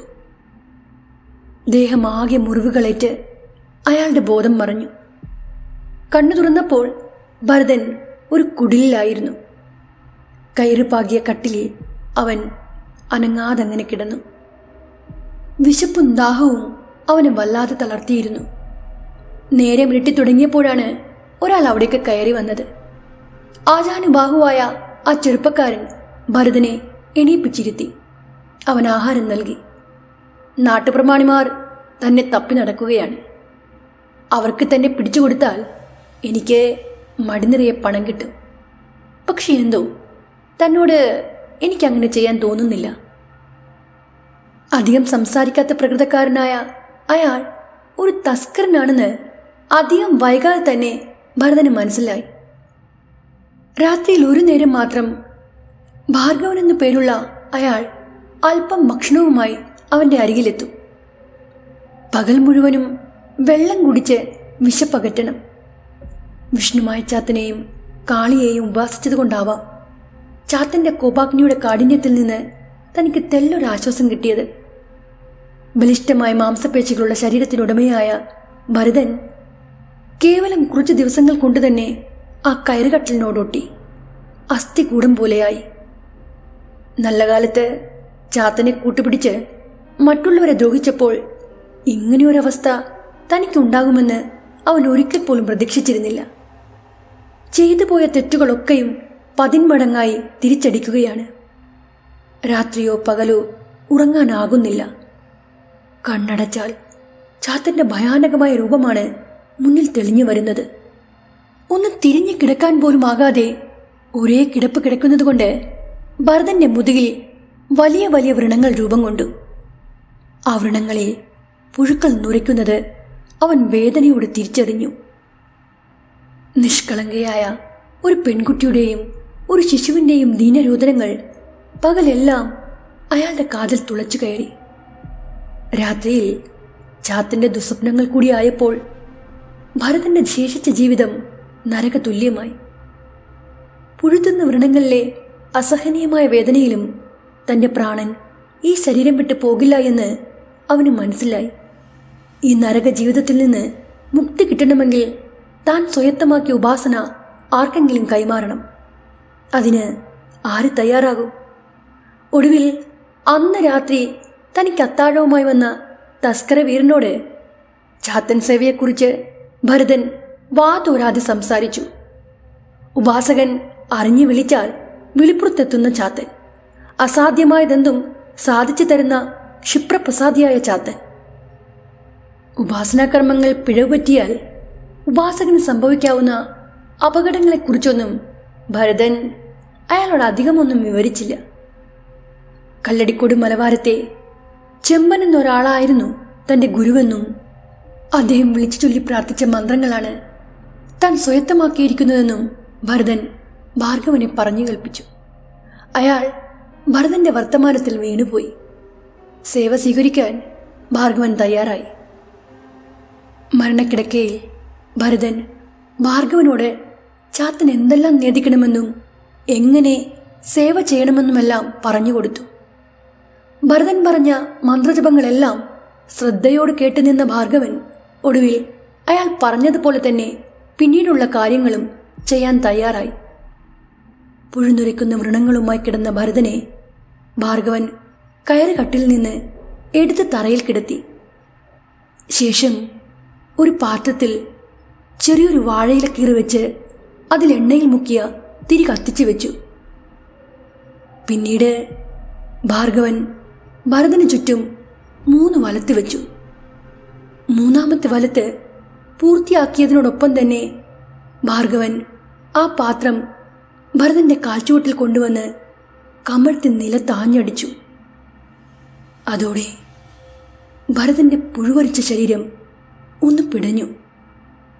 അന്ത്യശ്വാസമെടുത്തുകൊണ്ട് മെല്ലെ മെല്ലെ അവൻ്റെ ആത്മാവ് ആ ശരീരം വിട്ടുപോയി. അന്നു മുതൽ അവൻ എന്തൊക്കെ ചെയ്തിട്ടുണ്ടോ അതിൻ്റെയൊക്കെ ഉത്തരവാദിത്തം പുതിയ ഉപാസകനായ ഭാർഗവനിലേക്ക് വന്നു ചേർന്നു. തൻ്റെ ഗുരുവിൻ്റെ അന്ത്യകർമ്മങ്ങൾ ചെയ്ത് 2 ആഴ്ച കഴിഞ്ഞപ്പോൾ തന്നെ ഭാർഗവൻ 41 ദിവസത്തെ കഠിന ഉപാസന എടുത്തുകൊണ്ട് ചാത്തൻ സേവ ആരംഭിച്ചു. ഈ കഥ ഇഷ്ടമായോ? എങ്കിൽ മറക്കാതെ മടി കൂടാതെ ഒരു ലൈക്ക് തരണേ. ഈ കഥ എഴുതാനും പറയാനുമായി ഞാൻ ഒത്തിരി എഫേർട്ട് എടുത്തു. MS ഹൊറർ മീഡിയ എന്ന ഈ ചാനലിൽ കഥ അപ്ലോഡ് ചെയ്യാൻ ഏറെ വൈകിയെന്ന് എനിക്കറിയാം. പിണങ്ങല്ലേ കൂട്ടുകാരെ, ഈ കഥ എഴുതാൻ എനിക്കേറെ ചിന്തിക്കേണ്ടി വന്നു. അതാ ഇത്ര വൈകിയത്. പോരാത്തതിന് എൻ്റെ പ്രൊഫഷൻ ടീച്ചിങ് കൂടി ആയതുകൊണ്ട് നല്ല വർക്ക് ലോഡുണ്ട്. ഇപ്പോൾ എക്സാം ടൈം അല്ലേ, അതിനാൽ വലിയ തിരക്കില്ല. കഥയെക്കുറിച്ചുള്ള നിങ്ങളുടെ അഭിപ്രായങ്ങൾ അറിയാൻ ഞാൻ കാത്തിരിക്കും. എന്നെ നിരാശപ്പെടുത്തരുതേ. എന്നാൽ ഇന്നത്തേക്ക് വിടാം. അടുത്ത കഥയുമായി അധികം വൈകാതെ ഞാൻ